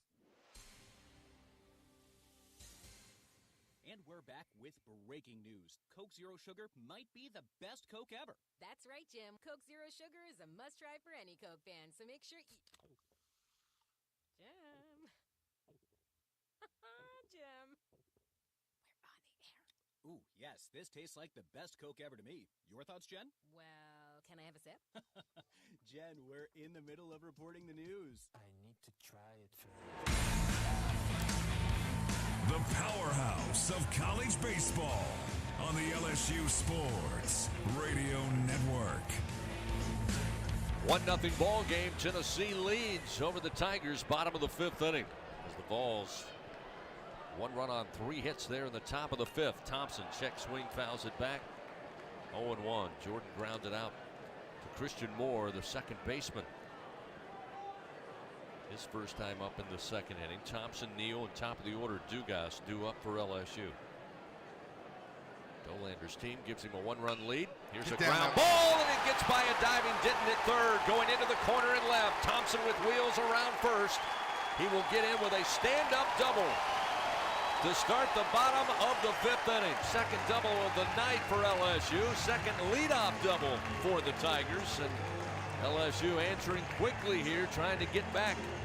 Maybe tie this game up. Again, they get another base runner in scoring position. And Doug, it goes without saying, the Tigers have to find a way to convert. Got to get this run in from second with no outs. I would love to see Brady Neal bunt one down the third base line, especially if the third baseman stays where he is right now. But they have to find a way to tie this game up. Thompson off of second base. Just the second hit of the night for LSU off Dolander. Here's a swing and a miss by Neal, and it's 0-1. Dolander up to 78. Sorry, Chris, to 78 pitches now. Neal aboard on a walk in the 3rd on a base on balls. Again, Dolander 3 walks, 1 hit batter tonight. But his team leads 1-0. Here's the 0-1. Strike on the inside corner, and it's 0-2. Neal falls behind.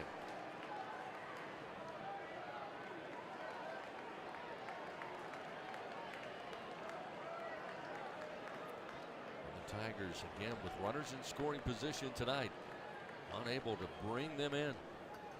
0-2 to Neal. High fastball, swing and a miss. Dolander picks up just his 2nd strikeout of the night.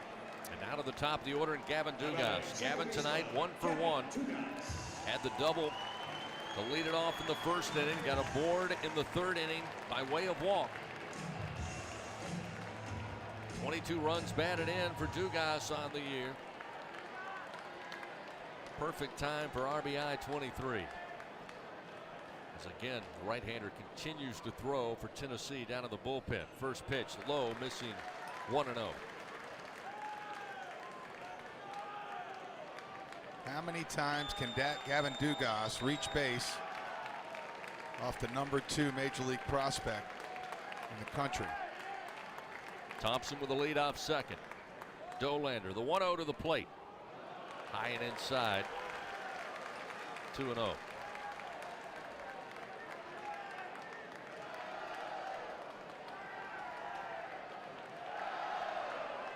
Tigers down 1-0. Prime opportunity here. 1 down. Runner at second. Dolander's 2-0 pitch to the plate. Get out of Hit the in ball. the air, high and deep to left field. Will it stay fair? And yes, it is! 2-run bomb! Gavin Dugas! 8th home run of the year! Took forever to come down and stay fair, but the Tigers lead 2-1. That ball was sky high, higher than the light towers, and just cleared the bleachers out in left field. A no-doubter from Gavin Dugas. Tigers lead it by 1.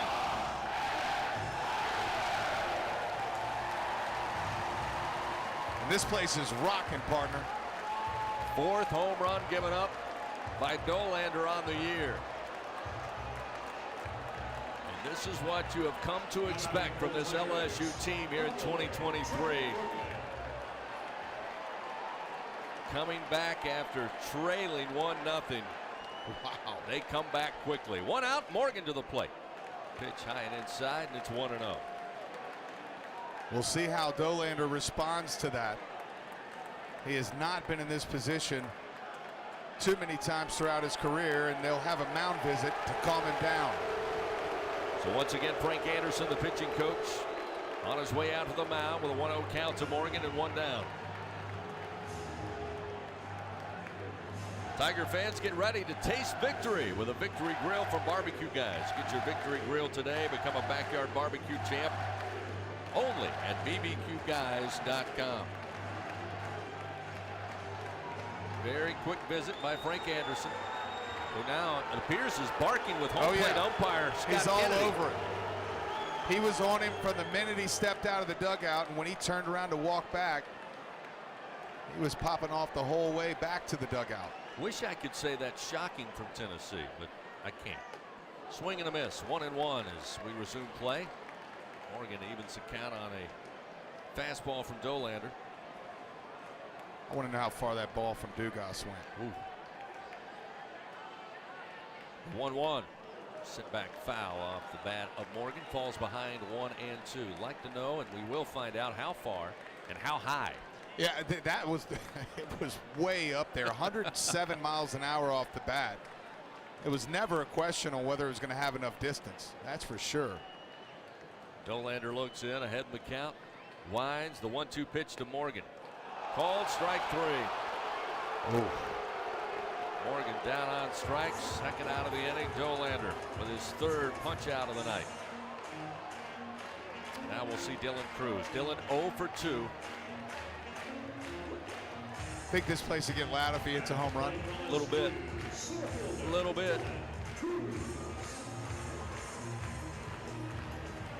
That was not a strike, by the way. Yeah, I think Morgan would agree with you. Dolander's pitch to Cruz. Strike at the knees, they say. Well, it's the first time that specific pitch has been called a strike tonight. Hopefully Skenes gets it when he goes out in the 6th. The 0-1 to Cruz. To the alley. Gets down right center field. Dylan Cruz around first. Oh, halfway, but then turns around, comes back to first. Safe. But the throw got away from the shortstop Ahuna. But better to be smart there if you're Dylan Cruz, and a wise decision as he comes back to first base. But with that, his first hit of the night, his hit streak moves to 24 straight games. Yep, 24 straight games, and now he's reached base in all 26 they've played. Here comes Tommy White. And here comes a pitch and change. Yep, here comes Tony Vitello.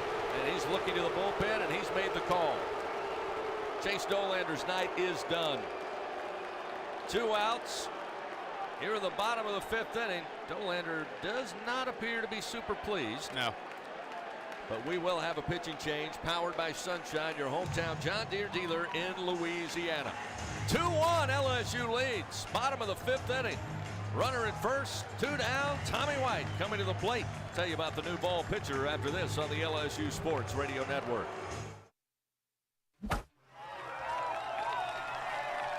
Hey, Tiger fans, don't miss out on the latest John Deere deals from Sunshine.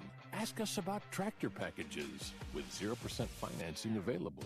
From Alex Box Stadium to your own backyard, the grass is always greener behind the wheel of a John Deere. Learn more at sunequip.com. Some restrictions apply. See dealer for details. Offer ends May 28, 2023. Albertsons is making shopping and saving easier than ever. Just For You deals is now Albertsons For You. It's everything you love about Just For You with all new perks. Get rewarded for just being you, including personalized deals, a free item every month, and even a treat on your birthday. With Albertsons For You, you earn points every time you shop and redeem them for discounts on groceries and more. Brand new Albertsons For You members receive $5 off their next $25 or more purchase just for signing up. Download the Albertsons app or simply update your existing mobile app to see your all new, all awesome perks. Albertsons, fresh foods, local flavors. Support your LSU Tigers with Hancock Whitney, the official bank of LSU athletics. From game day to the offseason, Hancock Whitney LSU credit and debit cards are a big win for any Tiger fan. Want to get your paws on these cards? Well, apply online or visit HancockWhitney.com/LSU. Hancock Whitney Bank, member FDIC. All accounts subject to credit approval. Terms and conditions may apply. LSU Fighting Tiger Baseball from the LSU Sports Radio Network. 2-1, LSU leads Tennessee. The Volunteers scored a run in the top of the 5th inning. LSU, a 2-run blast down the line in left field. Towering shot from Gavin Dugas. And LSU leads now with 2 down. Tigers have Cruz aboard.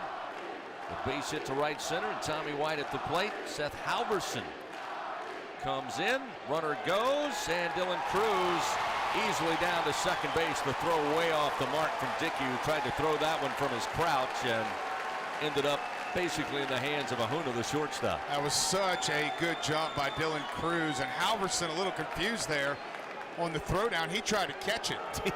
It deflected off his glove and almost went out into center field.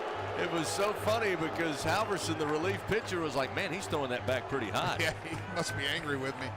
Cruz with his third stolen base of the year, and I love the Tommy chants, Chris. So, used to be a guy here named Eddie Furness, and when he'd get up at bats like this, the whole place would chant Eddie. 1 ball, no strikes, 2 outs now. Tigers again, a runner in scoring position. Pitch to White. Low and away from Halverson, who takes over for Chase Dolander. 2-0. Get that foot down and be on time, Tommy White. 2-0 pitch. Foul down the third base line. Little bouncer to the dugout. 2 balls and 1 strike. Halverson taking over, the right-hander for Tennessee. Yeah, he's 6'2", 225 pounds. Again, that fastball 96 to 99. Curveball will be in the low 70s. His changeup will be in the low 80s, and he's also has a slider. 2-1. Comebacker to the mound. Halverson comes off to the left, picks it up, throws to first in time for out number 3. LSU finished here in the bottom of the 5th, but they take the lead for the first time tonight. 2 runs on 3 hits, highlighted by Gavin Dugas. Home run to left field, 2-run variety. We head now to the top of the 6th. Back to the box after this on the LSU Sports Radio Network. When you open a crisp, cold Bud Light, you know game day is here. You owe me $5. We mean every sound. Enjoy responsibly. 2022 Anheuser-Busch Bud Light Beer, St. Louis, Missouri. Hey Tiger fans, your new favorite local delivery app is here. Download the ASAP app to get all of your game day needs delivered right to your door. All season long, make sure to use promo code TIGERS22. You'll score $5 off your order and automatically be entered in the Winner ASAP Dinner Sweepstakes for a chance to win tickets to see the Tigers in action. That's promo code TIGERS22. ASAP.com is the official mobile ordering partner of LSU Athletics. When you open a crisp, cold Bud Light, you know game day is here. You owe me $5. We mean every sound. Enjoy responsibly. 2022 Anheuser-Busch Bud Light Beer, St. Louis, Missouri. Are you a homeowner looking to keep your home cool while saving money? Perhaps you're an HVAC contractor who wants to offer customers more efficient, more consistent home comfort. Luxair is the name to know for unmistakably efficient and reliable home cooling. And great business building programs for contractors too. Contact your Luxair dealer to find out more. Or if you're a contractor, visit SolarSupplyLuxair.com to learn about working with Luxair.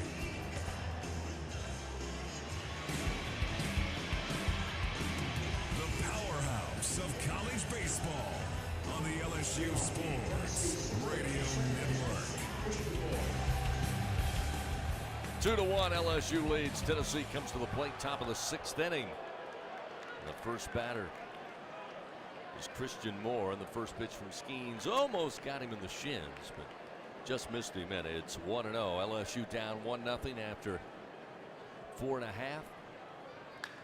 This one fouled back out of play by Moore, evens the count 1-1, but Dylan Cruz extended his hit streak to 24. He got aboard, and then Gavin Dugas slapped one high and deep to left field.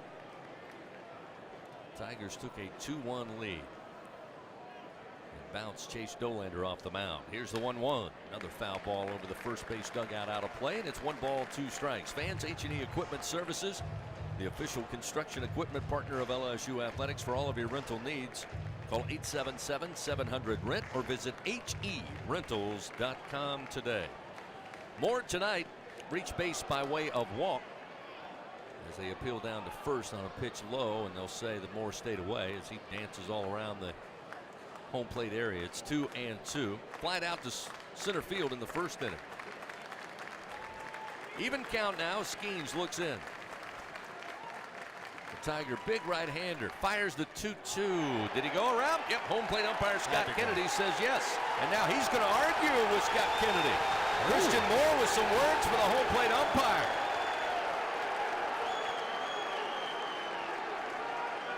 I'll say this. Say what you want about umpiring.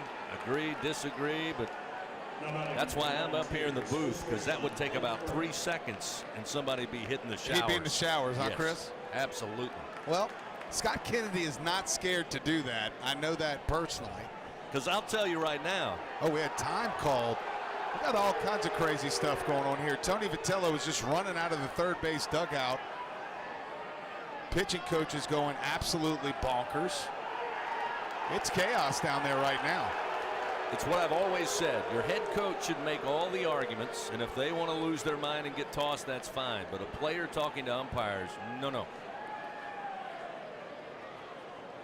Not at this level. Burke, the left-handed hitter. That pitch ruled a non-pitch, so now Skenes trying to get set, look in. 1 out, top of the 6th inning. Skenes fires, swing and a miss, right by him. 100 miles an hour. Here in the top of the 6th, it's 0-1. Yeah, Paul Skenes, if you're wanting to do a comparison, Chris, between the great Ben McDonald, who sits right to our right, and that 1989 year, I've got something for you. The 0-1 base hit, roped into right field. So Burt gets aboard his first hit of the night after back-to-back strikeouts, and that'll be the 5th hit of the night for Tennessee. And with 1 out, they have a runner aboard, and we'll see Denton come to the plate, who so far is 0 for 2. In 1989, Ben McDonald set the school record and SEC record for strikeouts in a season with 202. Through his first 7 starts, Ben went 55 innings and had 80 strikeouts. He had 3 innings pitched of relief that year through his first 7 starts as well. First pitch, called strike on the inside corner to Denton. It's 0-1. Through Paul Skenes' first 7 starts, he has 79 strikeouts, 1 less than Ben, but he's done that in 13 less innings pitched. The 0-1, swing and a miss. Denton behind 0-2.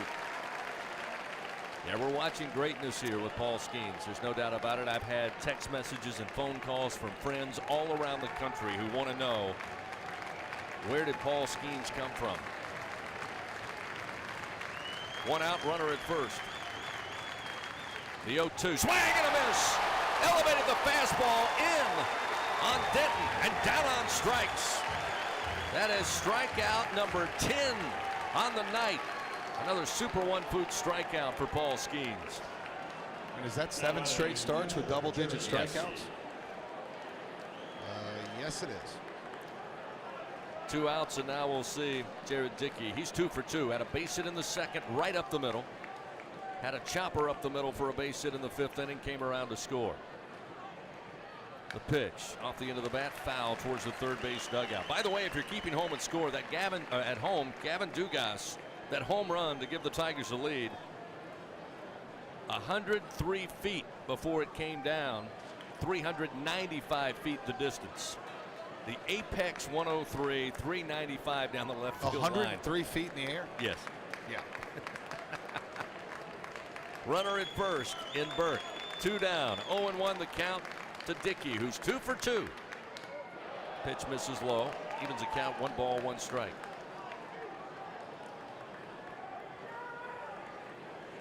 LSU, if Skenes and company can find the 3rd out, they'll have Beloso, Jones, and Pearson. 5, 6, and 7 hitters due up. The pitch. Hit a long way to right center field.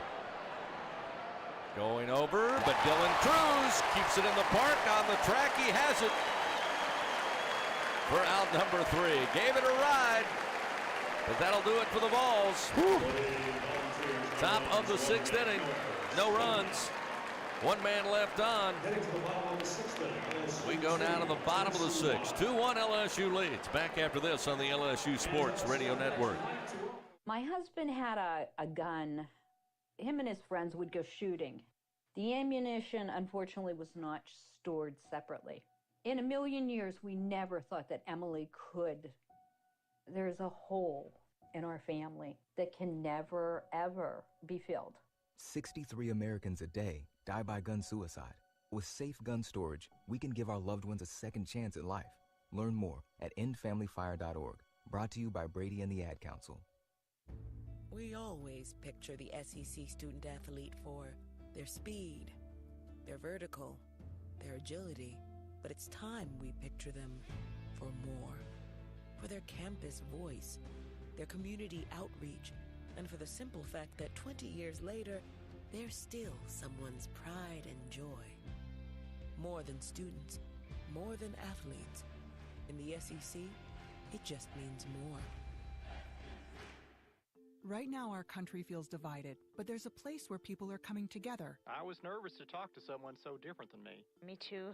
Love Has No Labels and One Small Step are helping people with different political views, beliefs, and experiences connect through conversation, and it feels good. This conversation gives me hope. It gives me a lot of hope, too. Take a step toward bringing our country and your community together. Start a conversation at lovehasnolabels.com/one small step. A message from StoryCorps, Love Has No Labels, and the Ad Council.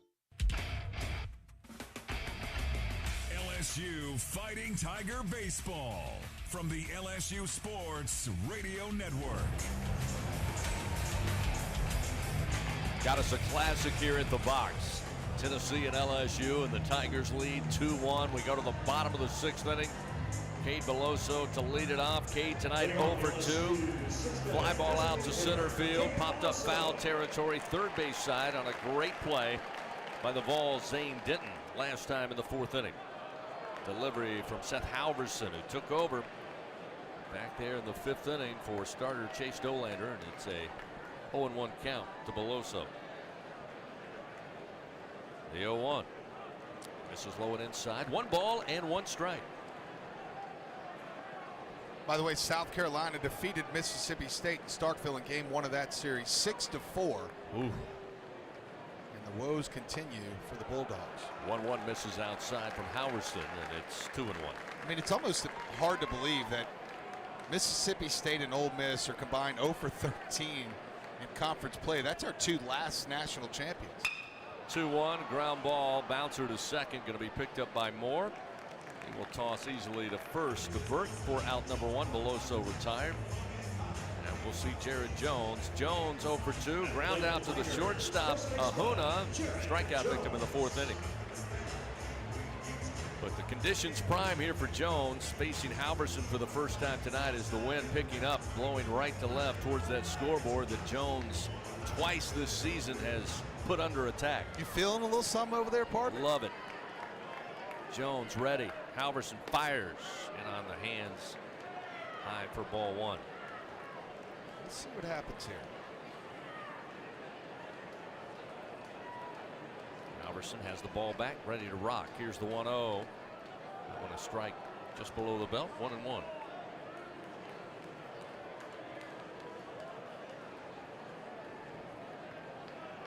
One ball, 1 strike to Jones. The pitch from Halverson misses low, 2-1. What a game this has been. So far, everything you wanted it to be for. Everything you really expected it to be. Yep. 2-1. Ground ball, base hit into center field. Jones with his first hit of the night. Tigers with their 5th knock. And with 1 out, Jones is aboard. And we'll see Josh Pearson. Keep swinging it. They tie it up now. 5 hits apiece for both teams. We'll see Paxton Kling come in to pinch run for Jared Jones, the speedster, the freshman out of Pennsylvania. So Jay Jones, or rather Jay Johnson now trying to certainly play a little game of chess here. So now you'll see Morgan go to first and Kling will go out to right. Pearson will go to left next inning. Presumably. That's how they've played it so far this year. And Pearson hit one on the button in his last at bat, lined out to center field. So righty on lefty matchup here with 1 out and a runner on. Halverson, quick turn, throw to first, and Kling back safely. many times has Gavin Dugas had an at-bat like that? First delivery, missing outside to Pearson, 1-0. Some guys just seem to get it done in those moments more often than others. That's why Jay Johnson loves Gavin Dugas. Kling off of first. Halverson looks in, the 1-0. Pearson, chopper just over the head of Halverson. Coming in as Moore. His only play is to first. He'll toss to Burt for out number 2. Kling quickly into second base. So the Tigers with 2 outs, a runner in scoring position. We'll see Jordan Thompson, a young man who's had his share of clutch hits over the years here at LSU. Well, that leadoff double, yeah, that's about as big as they get, especially when you come around to score in a 1-0 game. So Thompson will dig in.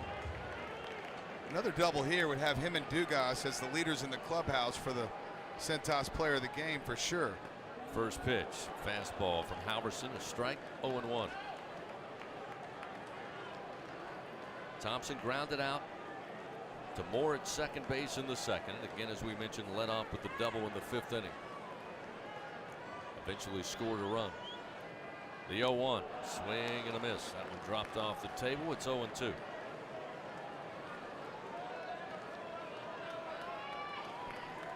He's got to find a way to put the barrel on it here and put some pressure on that defense. Kling, plenty of speed down at second base with 2 outs. Halverson to the plate. Little check swing, but foul down the third base line. They'll re-rack it. Still 0-2 the count to Thompson. Fans, DJ Ribs, legendary Louisiana barbecue, home of the Jay Johnson Show, the official barbecue restaurant of LSU Athletics. They've got every game all the time. To-go tailgate packages and event catering. Located on Acadian Thruway and Segan Lane. You can visit them online at tjribs.com.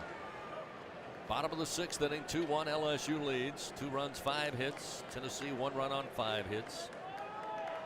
Paxton Kling pinch running for Jared Jones with a base hit up the middle. Stands at second base. 2 outs, an 0-2 count to Jordan Thompson. The pitch in the air, skies this one foul. It will get out of play. Bounce off the top of the first base dugout, and a Tiger fan will take home a souvenir. The 9:02 rally train is right on time.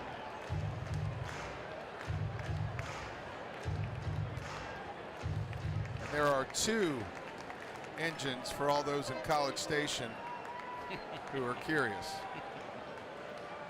2 outs, the 0-2 count. Thompson awaits the pitch. Again, stays alive with a foul ball to the third base dugout.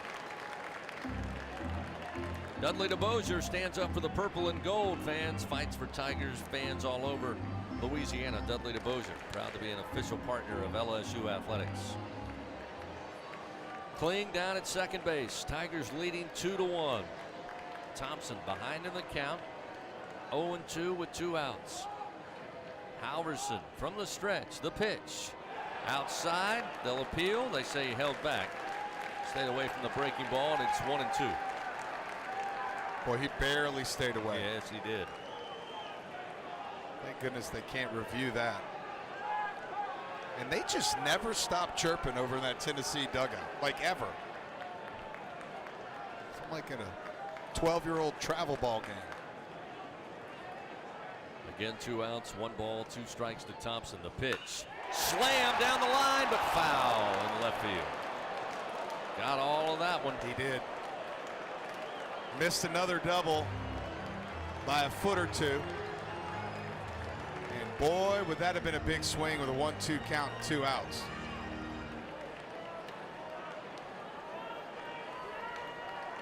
Boy, this is a regional atmosphere, isn't it? Yes, it is. Before April. Here's another 1-2. Just missed the outside corner. Now Look at it. Tony Vitello steps out of the dugout. That's obnoxious. That's just obnoxious. He's going to walk down in front of the railing. That's not how a head coach acts. I'm sorry. It's just not. 2 balls, 2 strikes to Jordan Thompson. Halverson, the right-hander, to the plate. swing and a miss. Got him with a breaking ball. Thompson down on strikes, and that'll end it for LSU. No runs, one hit. They leave one man on. We go to the top of the 7th here in Game 1. LSU leading Tennessee 2-1 on the LSU Sports Radio Network.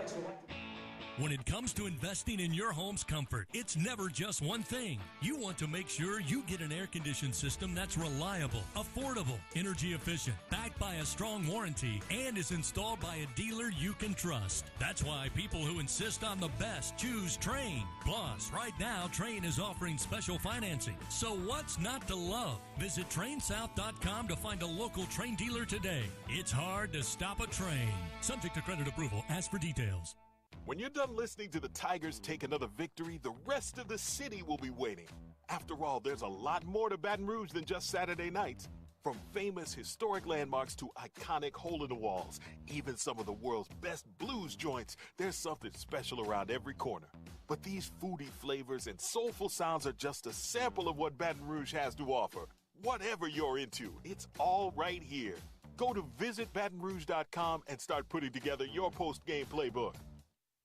Y'all feeling lucky? Luke Combs here with the new Living Lucky with Luke Combs Scratch-Off. It's your exclusive opportunity to win the Living Lucky with Luke Combs prize package. You'll join me in Nashville for a private concert at the Ryman Auditorium in 2024, where one lucky winner will have the chance to walk away with $500,000. When it rains, it pours for lottery players who enter to win the chance of a lifetime. Play Living Lucky with Luke Combs from the lottery. Win up to $100,000. Must be at least 21 to purchase. The powerhouse of college baseball on the LSU Sports Radio Network.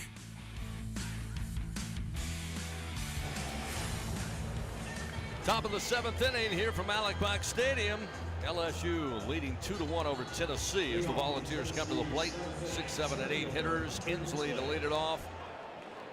Trailing and Merritt to follow as Paul Skenes fires. Swing and a miss. Top shelf fastball at 99 here in the top of the 7th. That was the 95th pitch of the night. And it's 0-1. Oof. Defensive changes, as Doug pointed out. Give you those after this 0-1 pitch. Breaking ball over the plate at the knees. It's 0-2.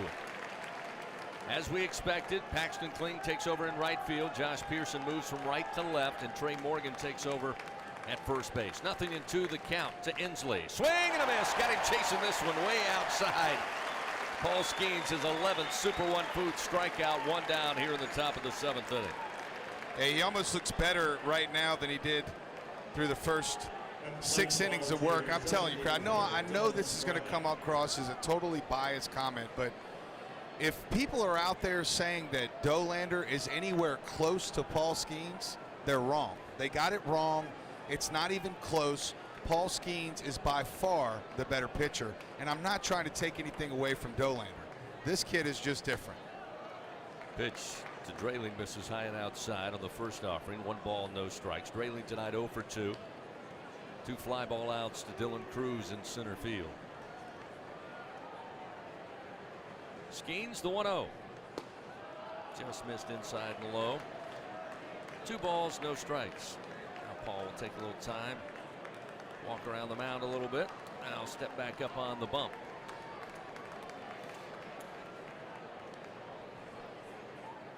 Pitch to the left-hander. Foul down the line and out of play into the parking lot beyond the left field bleachers. It's 2-1. I mean, he's still throwing fastballs as hard as Dolander's best fastball at 100 pitches. 2 balls, 1 strike. Missing outside. 3-1. And LSU does have action in the bullpen down in right. Yeah, double barrel lefty and a righty. Big Riley Cooper is the left-hander. Garrett Edwards the righty. 3-1 in the air, down the line in left. This time Pearson coming over, but it will find the 5th row of the seats out of play. 3-2. Correction, that's not Riley Cooper, that's Ackenhausen, who we have not seen. I guess he pitched Sunday, right? Or Saturday, the second game? No. Did not pitch last weekend. Good to see him back. Payoff delivery upcoming from Skenes. Here's the 3-2. This time again in the air to left field, foul territory. Again giving a look is Pearson, but almost same spot. Maybe third row, fourth row out of play down the left field line.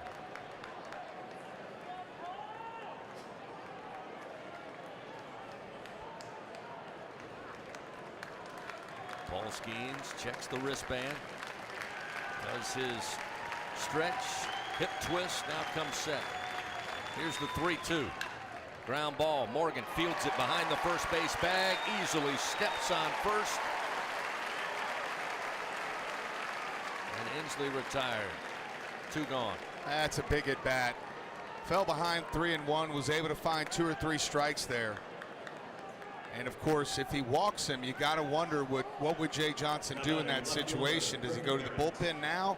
Because of course he would love for Skenes to finish this inning. It'll be up to Griffin Merritt to extend the inning for Tennessee. He's 0 for 2, a couple of strikeouts to Skenes.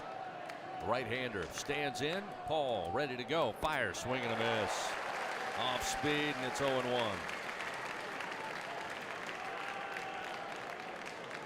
Coming into tonight, Dylan Cruz and Paul Skenes, most feel like are the top 2 in the upcoming draft. Here's a breaking ball, and he went on a pitch that got way outside to Neal. He got fooled.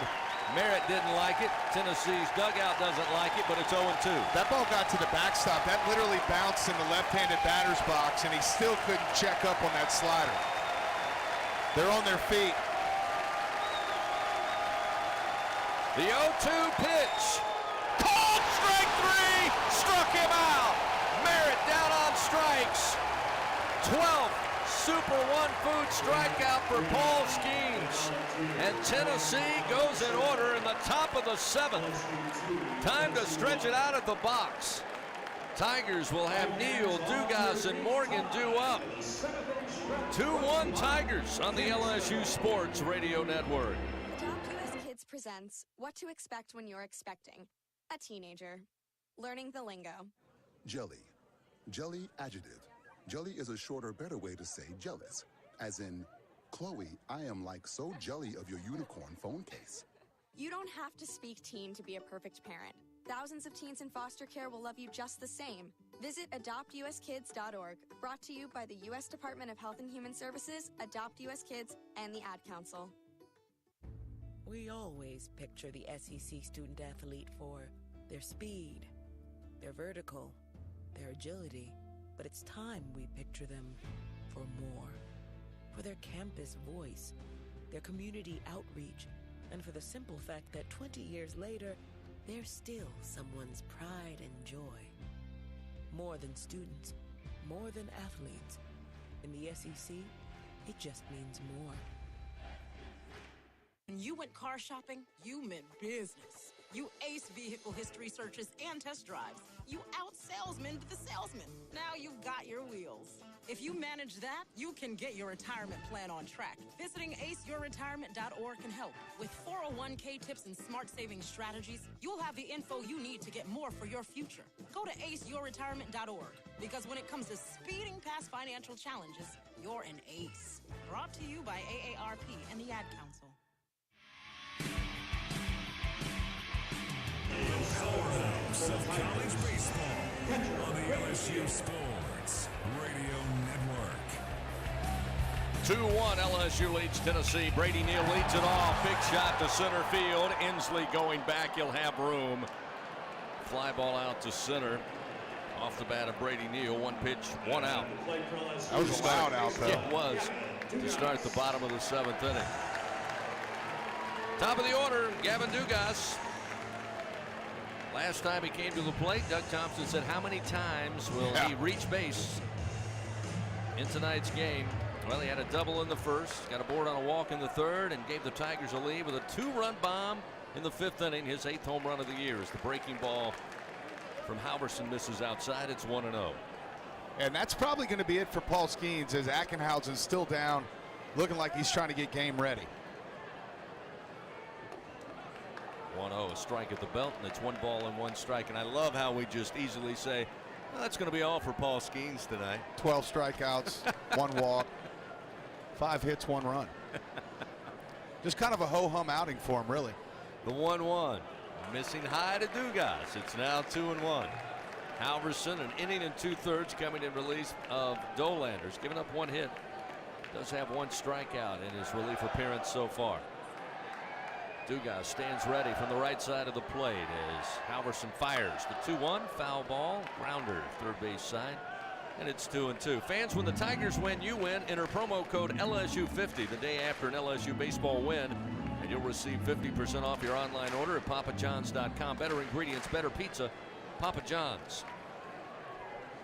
1 out. The 2-2. Lifted in the air, shallow left center field. Coming over is Moore, the second baseman. He and the shortstop battling. A circus. And eventually Moore holds on to it as he's shoulder to shoulder with Ahuna, the shortstop. Chris, I've been watching this game for a long time. Was that the right fielder? Yeah, that was the right fielder that came in there. They had a shift on. I've never seen a guy go literally to where the shortstop is and call him off on a fly ball. That was a routine fly ball to the shortstop. That was weird. First pitch to Morgan, swing and a miss with 2 outs. Morgan, ground ball, sharply hit to Moore, the second baseman. He'll spin, throw to first in time, and the Tigers go in order here in the bottom of the 7th inning. No runs, no hits, nobody on base. We go to the top of the 8th. LSU maintaining a 1-run lead over Tennessee. It's 2-1 on the LSU Sports Radio Network. Southern Air Heating and Cooling is proud to be an official sponsor of LSU Athletics. Their team of AC professionals have been serving the comfort needs of the people of Louisiana for over 25 years.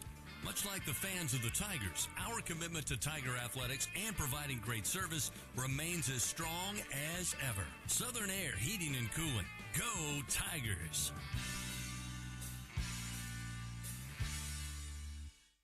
Hey, Baton Rouge, don't go to just settle for boring old frozen pizza for dinner. Head over to Fat Boys Pizza, where size matters. Come check out their large pies that measure 30 inches across, but the number scarcely does it justice. When you see their 30-inch pie, your whole world got smaller, and your idea of pizza got bigger. From delicious pizza choices, chicken wings, garlic knots, and so much more, stop by Fat Boys Pizza, located on Nicholson Drive in Baton Rouge, or visit them online at eatfatboyspizza.com. NIL is dominating the college sports scene, and LSU has positioned itself at the front of the pack. But to remain competitive and stay ahead of the rest, we need your support. Bayou Traditions is the official NIL collective of LSU Athletics. Join the tradition and become a member by signing up online at BayouTraditionsCollective.com. Members receive exclusive access to LSU student athletes that you can't get anywhere else. Help ensure LSU remains a leader in the NIL arena. Sign up today at BayouTraditionsCollective.com. LSU Fighting Tiger Baseball from the LSU Sports Radio Network. Top of the 8th inning here in game 1 of this series. LSU leading 2-1 in a battle of number 9 Tennessee and number 1 LSU. As Paul Skenes has suspected, his night is done. Another phenomenal job. He'll hand the baseball over to Nate Ackenhausen, who makes his return. The left-hander will take over here. Face the bottom of the order in Scott, then top of the order Ahuna and Moore due up for Tennessee. Yeah, and Alex Milazzo is now going to replace Brady Neal behind the plate. Defensive replacement. Skenes, 7 innings, 5 hits, 1 run allowed. It was earned. Only 1 walk and another dozen strikeouts. Well, we mentioned earlier tonight there was not many empty seats you could view here from our vantage point. That's a big night, yeah. Ackenhausen delivers, first pitch in the air to left field. Pearson moves a couple of steps to his left, and he's got it for out number 1. So 1 pitch, 1 out here in the top of the 8th. Paid attendance tonight for game 1, Tennessee and LSU, 13,068. LSU home attendance record here on Thursday and Chris, night. you know, sometimes we say that number, and it might be a little off because it's paid to. Tonight, I guarantee you, there's about 13,000 plus people in the stands tonight. Top of the order, Maui Ahuna takes the first pitch from Ackenhausen that just missed low, and it's 1-0. Yeah. Sixth time out for Ackenhausen this year.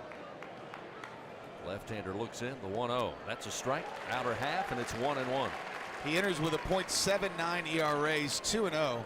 In 11 1/3, he's allowed 3 hits, only 1 run. He has 5 walks and 13 strikeouts. 1-1 pitch. Misses high, 2-1 now to Ahuna. And if you're keeping track, Paul Skenes up to 83 strikeouts on the year. 2-1 is a base hit. Ahuna, previous 3 strikeouts. Able to take one on the ground to right center field, and a 1-out single as Tennessee a runner aboard, as we'll see Christian Moore, who's 0 for 2 tonight, facing Ackenhausen for the first time. Go ahead. Go ahead. I'm sorry. 83 strikeouts, 8 walks for Skenes on the year, and 44 1/3 innings of work. Sorry. Numbers are video game like. I don't know that I've ever pitched that well in video games. Moore stands in, the right-hander to face the left-handed throwing Ackenhausen. Checks the runner, now to the plate. There's a strike at the belt, and it's 0-1. Even with the cheat codes on? Maybe, but he doesn't have the cheat code. The cheat code is his fastball and the command of which he has with that fastball. Runner at first, 1 out. Ackenhausen's 0-1. Swing and a miss, blows it right by him. Left-hander with a 93-mile-an-hour heater. It's 0-2. I like this guy a lot too. Ackenhausen. Yep. Talk about the new transfers, right? Tommy White, Skenes obviously lead the pack there, but this guy needs to get consideration for one of the next most impactful.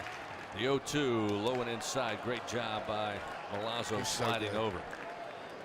Don't forget it's a 1-run game, and how big that sliding block was and how difficult it was. It was down there by the hitter's shoes, so Milazzo loses sight of it for a split second around the dirt, but he's just so dang good back there, able to smother that one up.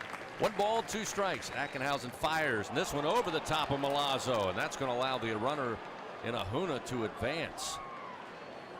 I think he got crossed up. Yeah. Milazzo very rarely doesn't get a glove near that one, and looked like they were out of sync.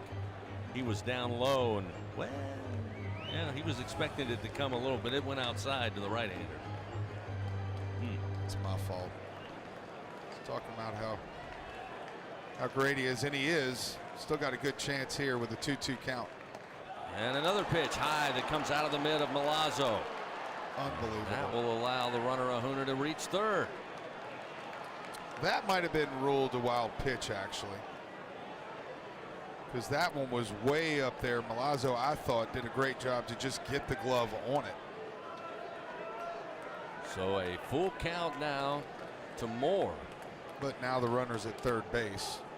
And after the 1-out single, Coach Jay Johnson now coming out, and he's coming to talk to the home plate umpire. So they're going to have a meeting, civil conversation here. So they're going to check on Ackenhausen. That's what's happening here. It's a wellness check type thing. So this won't count as a mound visit. But that last pitch, Ackenhausen kind of started to limp coming off the mound, as if he might have pulled something. And the pitch before that was a pass ball. That wasn't a wild pitch. But that pitch looked like he might have actually twisted an ankle or something when he came down, and he did, Chris. He's hurt. They're gonna go to someone else. Yeah, it looks like Garrett Edwards, I believe, coming in. So an injury replacement here forces a call to the bullpen. A pitching change powered by Sunshine, your hometown John Deere dealer in Louisiana. So we didn't see Ackenhausen last week, and now with what appears to be a bum ankle, Nate will have to check out. Tough break for the young man, and with 1 out and a runner at third, Edwards will come in with a 3-2 count when we return with more at the plate. Back after this on the LSU Sports Radio Network. It's good to be able to make a change, to never feel stuck. That's why at Cox, we're making a change too. Now Cox Internet plans are flexible, so you can choose to just go with Internet, add TV tomorrow, or home automation down the line. It's easier than ever to get just what you want and nothing you don't. Flexible plans from Cox. Change anytime. No commitments, no penalties. See for yourself at cox.com/internet. Additional services can be added at then current regular rates. All services subject to residential customer service agreement and acceptable use policy. Restrictions apply.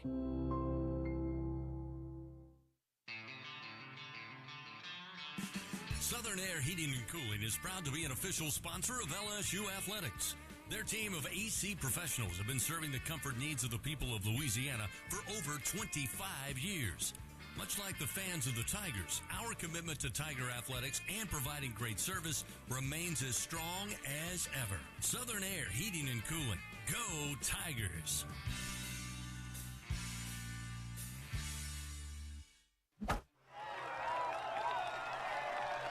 Tiger fans, with awesome John Deere deals by Sunshine, you'll never strike out.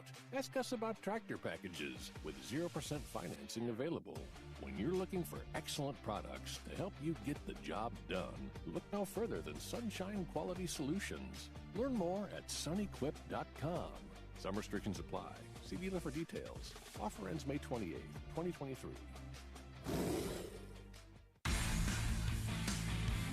The powerhouse of college baseball on the LSU Sports Radio Network. 2-1 LSU leads Tennessee, but the Volunteers now have a runner at third, just one out here in the top of the 8th inning, and Nate Ackenhausen called upon to replace Paul Skenes. He had what appeared to be a foot or ankle injury after the last pitch delivered. He had two, one a pass ball, one a wild pitch that allowed the runner to advance to third, and called an injury timeout. And after evaluation, Ackenhausen has to exit the game, and now the Tigers will rely on Garrett Edwards, a young man who has been in this tough spot before. He'll be called upon again, trying to keep a 2-1 lead as Christian Moore at the plate, but it's a 3-2 count. Again, runner at third. Infield playing in on the grass here. Such a big pitch. Here's the 3-2. Hammered center field. It'll get down. Cruz will backhand it, whip it back into the infield, but that will score Ahuna, and we are tied 2-2. I mean, you got to give some credit there to Christian Moore. New guy comes in, middle of the at-bat. I think it was an off-speed pitch. Yeah, now, Edwards left it up. It was a bad pitch, but a pretty good piece of hitting there. So we got a tie game now. 7th hit of the night for Tennessee. And we'll have to face two tough ones in Blake Burke. Got a base hit his last time up as a strikeout victim to Skenes in the 1st and 4th inning. First pitch from Edwards misses outside. So things tightening up as they have been all night long. Yeah, I mean, it's 2-2, man. I mean, it was 2-1. You know, when that runner got aboard, and coming, we've talked about this a million times. If for some reason, the later you get in the game, the harder the outs become to make. And the Tigers need two badly right here. Paul Skenes will not be able to earn the win in tonight's game. 1-0 misses outside from Edwards. Now 2-0 to Burke. They will keep action in the bullpen here for LSU. Again, unfortunate injury to Nate Ackenhausen. Kind of disrupts the plan that Jay Johnson had, so they will improvise here as time's called. Milazzo going to go out and visit with Edwards here with a 2-0 count to Burke. One out and a runner at first in a tie game 2-2. Fans, remember, if you love crosswords, then play Casino Crossword from the lottery. Top prize is $30,000. Visit your favorite lottery retailer. Ask for Casino Crossword today. For your chance to win up to 30 grand, must be at least 21 to purchase. Yeah, they got Griffin Herring down there, lefty. Again, we talked about all the left-handers in this lineup, 6 total. And Griffin Herring has been pretty good in his opportunities over the last couple weeks.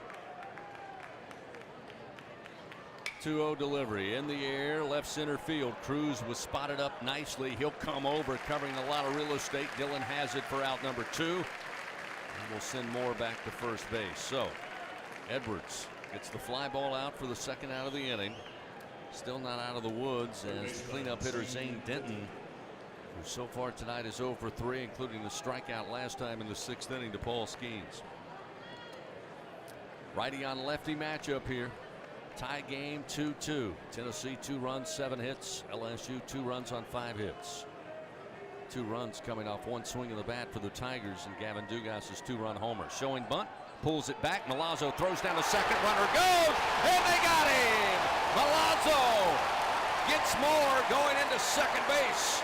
And the Vols run their way out of the top of the 8th inning. They get a run to tie it up. 1 run on 2 hits, but hold the phone. Now we're going to get a review. They're going to look at that one. They're going to look at it, and we will get a review here. This is an Acme Oyster House official video. So we'll go under review. That's bang, bang. Yeah, that's as close. bang, bang as you can get. Perfect throw by Milazzo. Ooh, it's close. Neither of those views have enough evidence to overturn it. Now this one will be good. From center field cam. Well, when was the tag applied? The left hand from Moore got to the bag, but when did Thompson apply the tag? Which team are you a fan of? Because if you're a Tiger fan, you see the glove get there first. If you're a Tennessee Vols fan, then the hand got to the bag first. Again, as bang, bang as it could possibly be. And Chris, even with that center field cam, I'm not sure. This cam doesn't show you a good enough. It's just so. Thompson got the tag on the rib cage. It's whether or not they have evidence to overturn the call. Right on the elbow. See, that one, you have to assume when the tag was made. You can't see it. The umpire was on the inside of the play, so he had to look at when the tag was applied. He ruled it out, but we'll see if they have video evidence to overturn it, as we are in an official review presented by Acme Oyster House. So I bleed the purple and gold. I know that, but the 3 views that we've seen, and of course we don't know if this is, the SEC probably has a satellite up there, and they have even better views. But I don't really see anything that is like crystal clear that his hand was on the bag first. Let's put it that way. It won't be like the previous call was review. Out. No. No, the previous review was absolutely obvious. This one, I just don't see where it's obvious that his hand got in first. So I'm going to boo him if they get this wrong, okay? I'm just going to give a little boo out the window here. Handing the headsets off. I love the drama. They wait. Come on. The ruling on the field of out is overturned to save. Here we go. I just let them hear the boos. Yeah. They must have a better replay than we do. Again, it was a great throw by Milazzo. It was a good jump by Moore. But the ruling on the field overturned, and so with 2 outs, Tennessee has a runner in scoring position, a potential go-ahead run, as Denton will stand with an 0-1 count facing Garrett Edwards. Yeah, Denton squared the bunt, pulled back for a strike. He will not bunt here. So the Tigers back out on the field. Edwards fires. That's a strike. Misses off the outside corner somehow.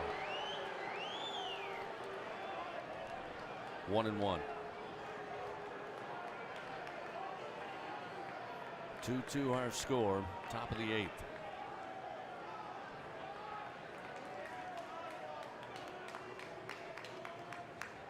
1-1. Fouled back into the screen. Now Edwards ahead 1-2.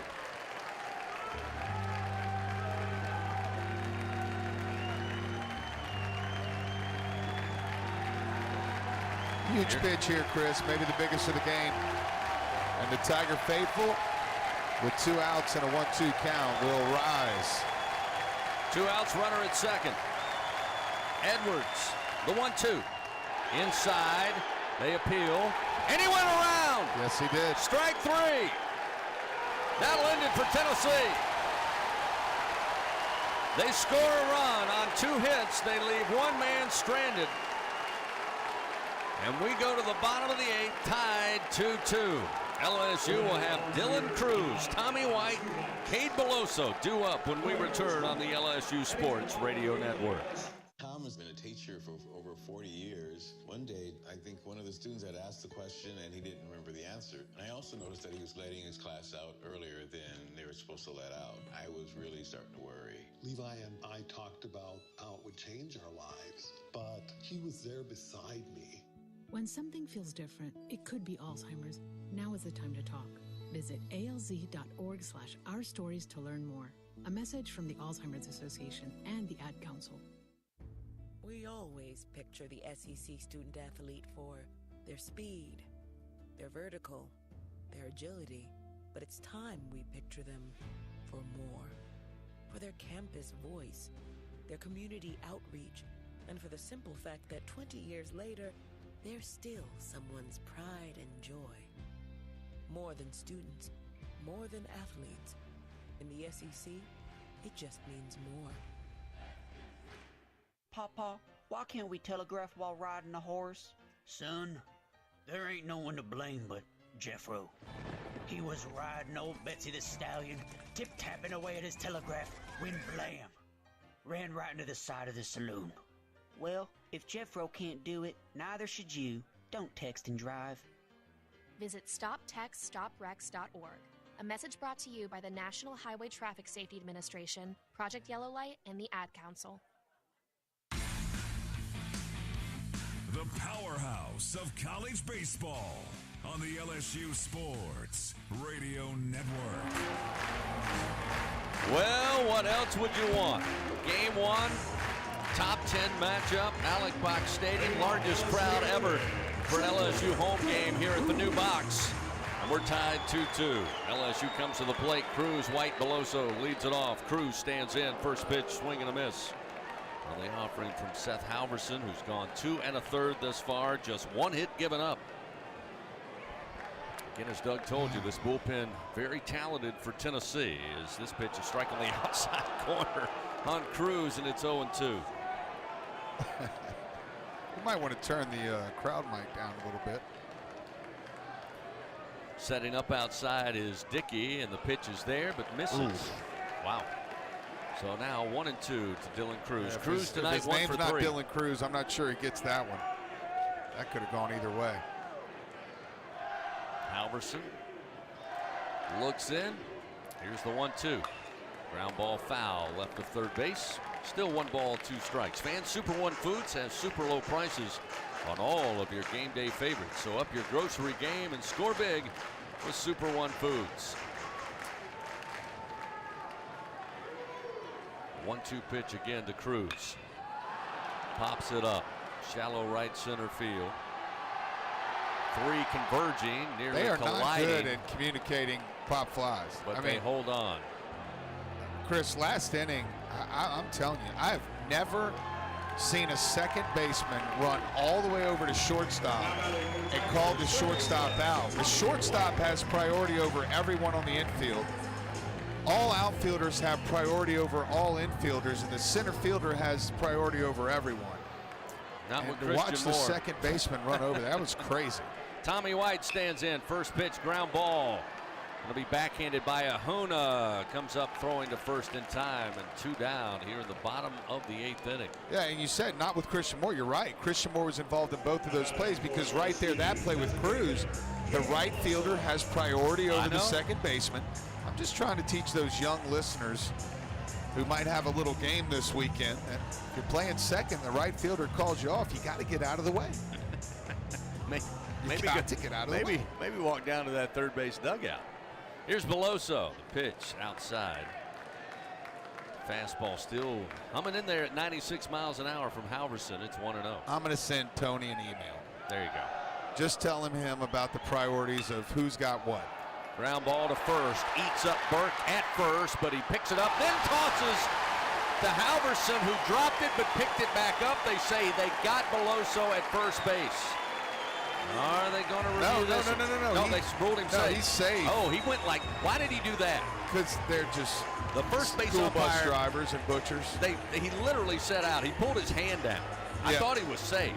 He did pump him at first, but then when he bobbled the ball. Well, you got to wait till the play's over. He made the right call, and so that could be big. Let's see if Kling can make that sting a bunch. So Beloso arrives, and now Paxton Kling, the first pitch, a strike. It's 0-1. That was almost 2 errors in one play there. I guess they gave that to the, let's see, the pitcher or the They gave it to error the on pitcher. the pitcher. Tough break for him. The 0-1 to Kling. Little knock just right of the mound, charging in, trying to make the tag is Moore. Missed the tag and then can't get the throw to first in time. Kling's speed beats it out. Everybody safe first and second. Now we look like we're going to get another review. Well, you know, Christian Moore, second base, that had some spin on it. A hopper right over the the pitcher's head. It was going to be a really tough play, but what cost him was trying to get the tag on Beloso running by, because that bought Kling another half of a blink, and that's all he needed, because you nailed it, partner. He was picking him up and putting him down, and I don't know that Christian Moore knew that Kling could run like that. There's not going to be a review. The umpire started to walk into the infield grass, but everybody's satisfied with no tag on the runner to second and no chance to get Kling at first. By the way, they will bring in a pinch runner in Guidry. He will take over at second base to get a little speed here with 2 down in the bottom of the 8th. And Josh Pearson to the plate. Jay Johnson going to call time, bring Josh over. Visit with he and Jordan Thompson on the on-deck circle. Yeah, hey, Josh, need a hit here. You know, I mean, like, that's the message. Because you, again, we've talked about this. It happened last Friday night in the SEC. On Friday night, the margin for error is 0. And tonight, that error at first base could cost this Tennessee team this ball game if Josh Pearson can come through with the timely 2-out hit and put the Tigers ahead. Josh stands in, left-handed hitter facing the right-handed throwing of Halverson. First pitch, missing low and inside, ball 1. Again, Cruz led off, flied out, pop fly to second base in shallow right field. White would then ground out to the shortstop for 2 quick outs. Pitch to Pearson, going to be hit. That's big. Halverson hits him and loads the bases. Because now the box is going to get loud. It'll be up to Jordan Thompson here with 2 outs. Get some last-minute encouragement from Jay Johnson on the on-deck circle. See, this is where you need the guy on the top step of the dugout with the towel, making it obnoxiously loud. Maybe I'll do that, Chris. I might hang out the window here to let everybody here know now is the time to be electric. So Frank Anderson, again, the pitching coach, also coming out of the dugout for Tennessee. He's going to meet with the infield and Halverson on the mound. Again, they have action. Tony Vitello, though, typically will make the change, so they have a right-hander starting to get up and throw down in the bullpen in left field. As Thompson comes in, he's 1 for 3 on the night, had a double in the 5th inning to lead off that frame.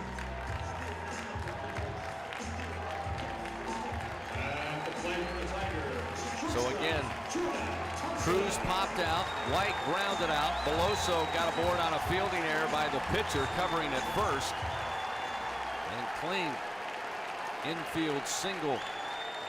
And now with the bases loaded, Thompson takes the first pitch. Oh my goodness. Pitch was down in the dirt. They say he went around as they appealed down to Brian Hale, the first base umpire. That was close, but I thought Jordan held back. You got to flush it and move on, but this is, the crowd needs to get fired up right here. Get in the gap. Into the gap, right center field, off the bat of Thompson. Coming in to score is going to be Guidry. Kling right behind him with the speed. The pro just now coming in, and Pearson will score. Jordan Thompson, Mr. Clutch, LSU. And the Tigers regain the lead here in the bottom of the 8th.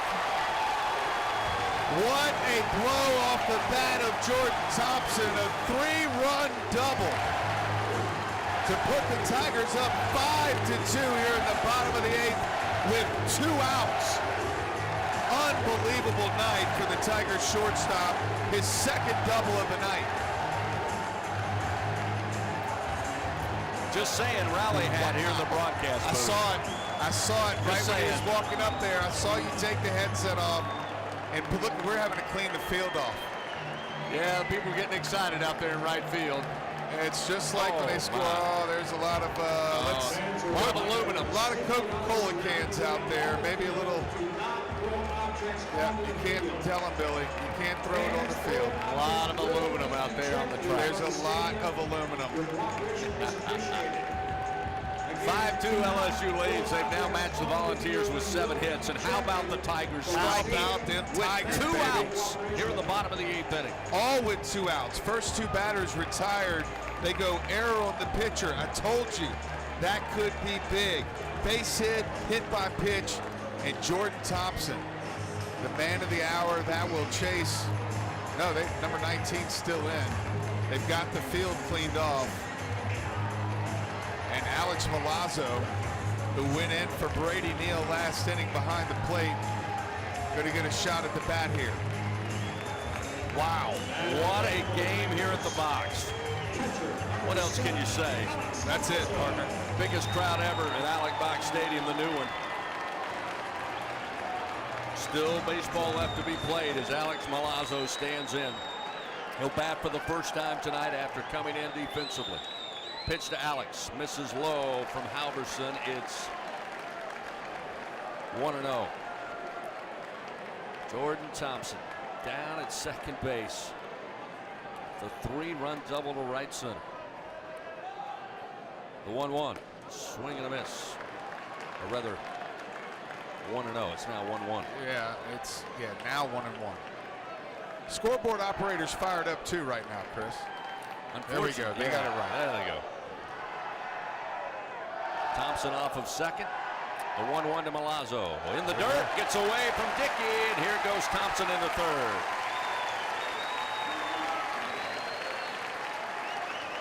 That was pretty loud when Thompson hit that ball to right center. Pretty loud, yeah. Pretty dang loud.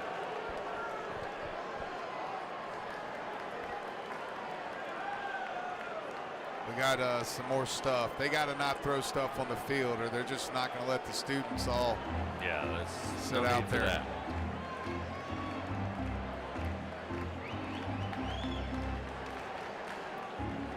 Certainly don't want to get the reputation of other places around the country, which will remain nameless. 2-1 the count to Milazzo. Now Thompson down at third with 2 outs. Tigers up 5-2. Pitch. There's a strike across the plate, 2-2. I'll tell you, this is big, big, big. Not only did the Tigers check Dolander off the list for this weekend. 2-2 to Milazzo. Misses low, good eye, and it's 3-2. But remember, Halverson is their dude out of the bullpen. He's their #1 guy, the most innings in that bullpen. And at 50 pitches, likely not going to see him again this weekend. 3-2, hammered down the line, foul into the seats. Down the line and right.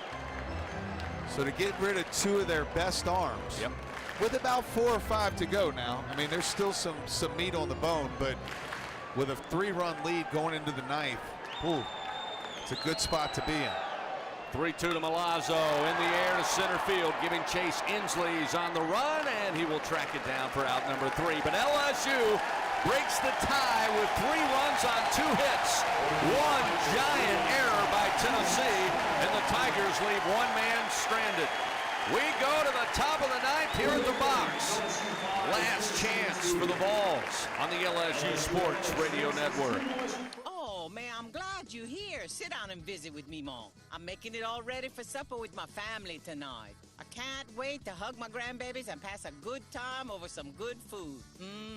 Ooh, I better start my rice. You know, it seems like all the best meals start by cooking some rice. Cajun country rice, of course. It's what you gotta have when you're cooking with love. I pick it up down the street at the grocery store, and I can even buy it online at CajunCountryRice.com. Y'all stay and eat. There's plenty, Hi, I'm Kevin Falk, LSU Hall of Famer. My years at LSU were amazing. I've always loved celebrating with my teammates, especially when someone was serving up some delicious Manda salsa. For a lot of Tiger fans, it's just not game day without Manda in the mix. Serving top quality sausage and original seasoning is Manda's strong side. But it's not Manda's flavor that's always got me running back for more. You get it? Running back for more. After 75 years, the flavor still says it all. Manda Fine Meats, the official smoke sauce of LSU Athletics. Hey, Tiger fans 12 and younger, don't miss your chance to be a part of Mike's Kids Club. Presented by Shell, the exclusive kids club of LSU Athletics. Join Mike's Kids Club for only $25. Get the official Mike's Kids Club t-shirt, free admission to select LSU athletic events, and much, much more. To learn about upcoming events and to join, please visit LSUMKC.com. The Mike's Kids Club, presented by Shell.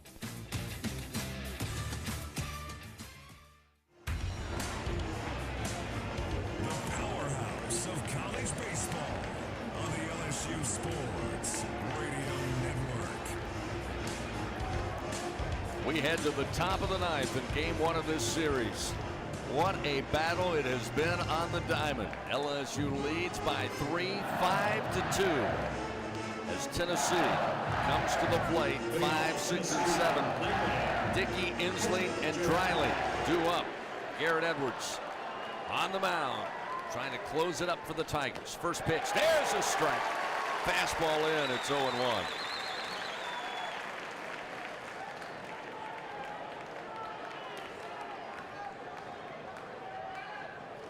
The 0-1.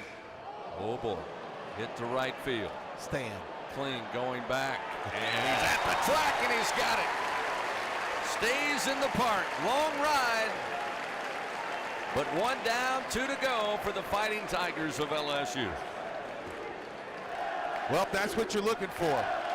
Hopefully they hit 2 more just like that and we get out of here. At the plate, the volunteer center fielder Hunter Inslee. Hunter Inslee now at the plate. He's 1 for 3, had a base hit in the 5th inning. The right-hander awaits, and Edwards. Fastball for a strike at the knees, 0-1. Chris, I hadn't heard Alec Box Stadium like this in a long time. It's been a while, partner.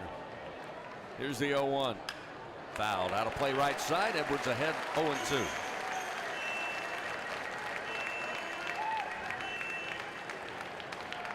It's going to get loud if he punches this one out.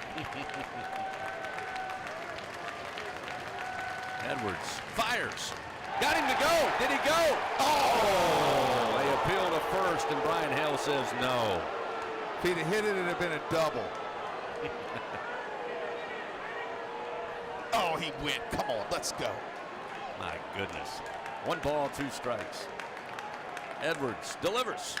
Ground ball towards Thompson. Waits on it at short. Fields it. Throws to first. Off the mark. Gets away from Morgan, and arriving safely is Inslee. First error of the game for LSU, and it comes here in the top of the 9th. Not sure if Thompson thought Inslee was running too fast, and he just hurried the throw. It was a footwork thing. I think that at first Thompson was going to come up on the ball, and he stayed back to get the bad hop. And because he did that, that throw was really long, and he tried to rush it to get it there quicker, I think is what happened. You'd have to ask him, but tough break. Dryland comes in. The first pitch from Edwards outside, and it's 1-0. Tough break for LSU. Again, with 1 out, top of the 9th. Leading by 3 runs, 5-2. The Vols have a runner aboard now on the throwing error by Jordan Thompson. 1-0. There's a strike inside corner, 1-1. By the way, Garrett Edwards thumping it in there about 96 miles an hour himself. Boy, he has blossomed in front of our eyes here over the last. I mean, he was good last year, don't get me wrong, and all that. He's been good. But now he's borderline really good, if not great.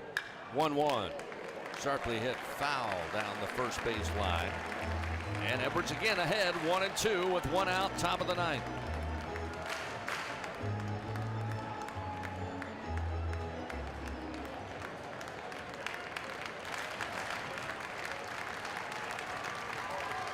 The 1-2 pitch, ground ball. Dugas going over and out of his reach. Actually, it's been to Pope in at second. Couldn't get to it, and the base hit into right field now has runners on the corners for Tennessee, and the potential tying run in Merritt coming to the plate.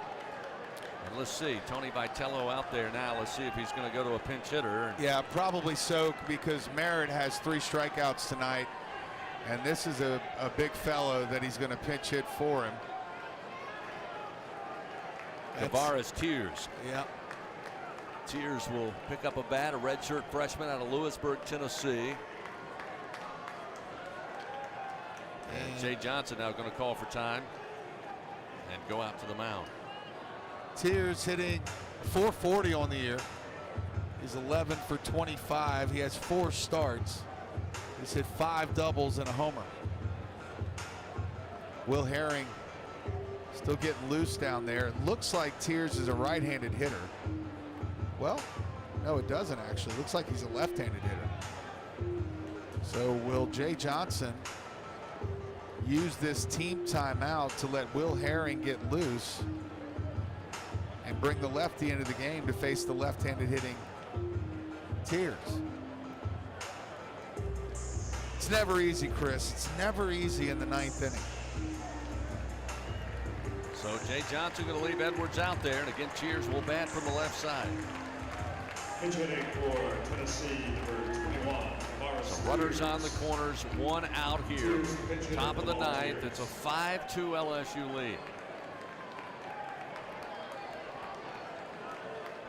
Dickey led off the inning flat out to right field. Then the throwing error by Thompson allowed Inslee to get aboard. Swing and a miss by Tears on the first offering. The breaking ball for Edwards. Gets ahead 0-1. And Draylen singled through the right side. Let me That's throw where that we stand. 4 more times. Same pitch. The 0-1.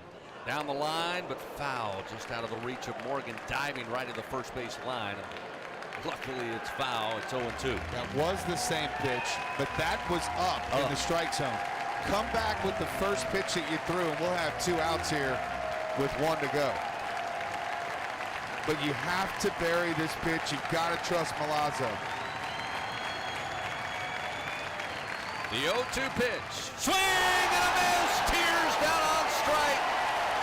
2 down, 1 to go for the Fighting Tigers as Edwards records his second Super 1 Food strikeout in relief tonight. Yeah, just caught him with the fastball. Totally guessing, most likely, he was tardy on it after 2 changeups. Christian Scott. Another left-hander.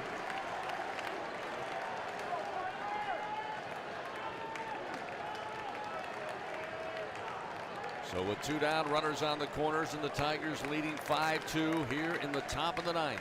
Edwards, the right-hander, fires. Swing and a miss. Dropped it down again. Couldn't find it.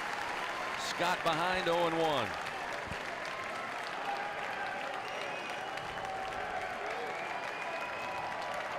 If they'll swing at it with no strikes, they'll swing at it with 1. Go right back to it. Edwards 0-1 delivery. Inside and low, and a great job by Milazzo sliding over to save that one. Kid is so valuable to this team.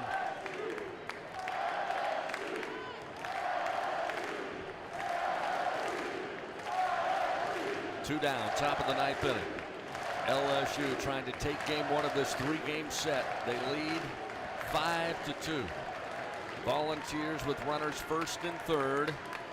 Christian Scott, the left-handed hitter at the plate. The 1-1 swung on in the air to center field. Dylan Cruz going back, twisting, settles under it, and on the track, he has it. Tigers win. Tigers win. 5-2 the final here in front of a capacity crowd, largest crowd ever at Alec Box Stadium. LSU takes game 1, 5-2 the final with the win. Your Fighting Tigers now 23-3, 5-2 in SEC play. Tennessee suffers the loss. They're 20-7, under 500, 3-4 in conference play. Great game, great atmosphere, and a great win for LSU. Final tonight, LSU 5, Tennessee 2.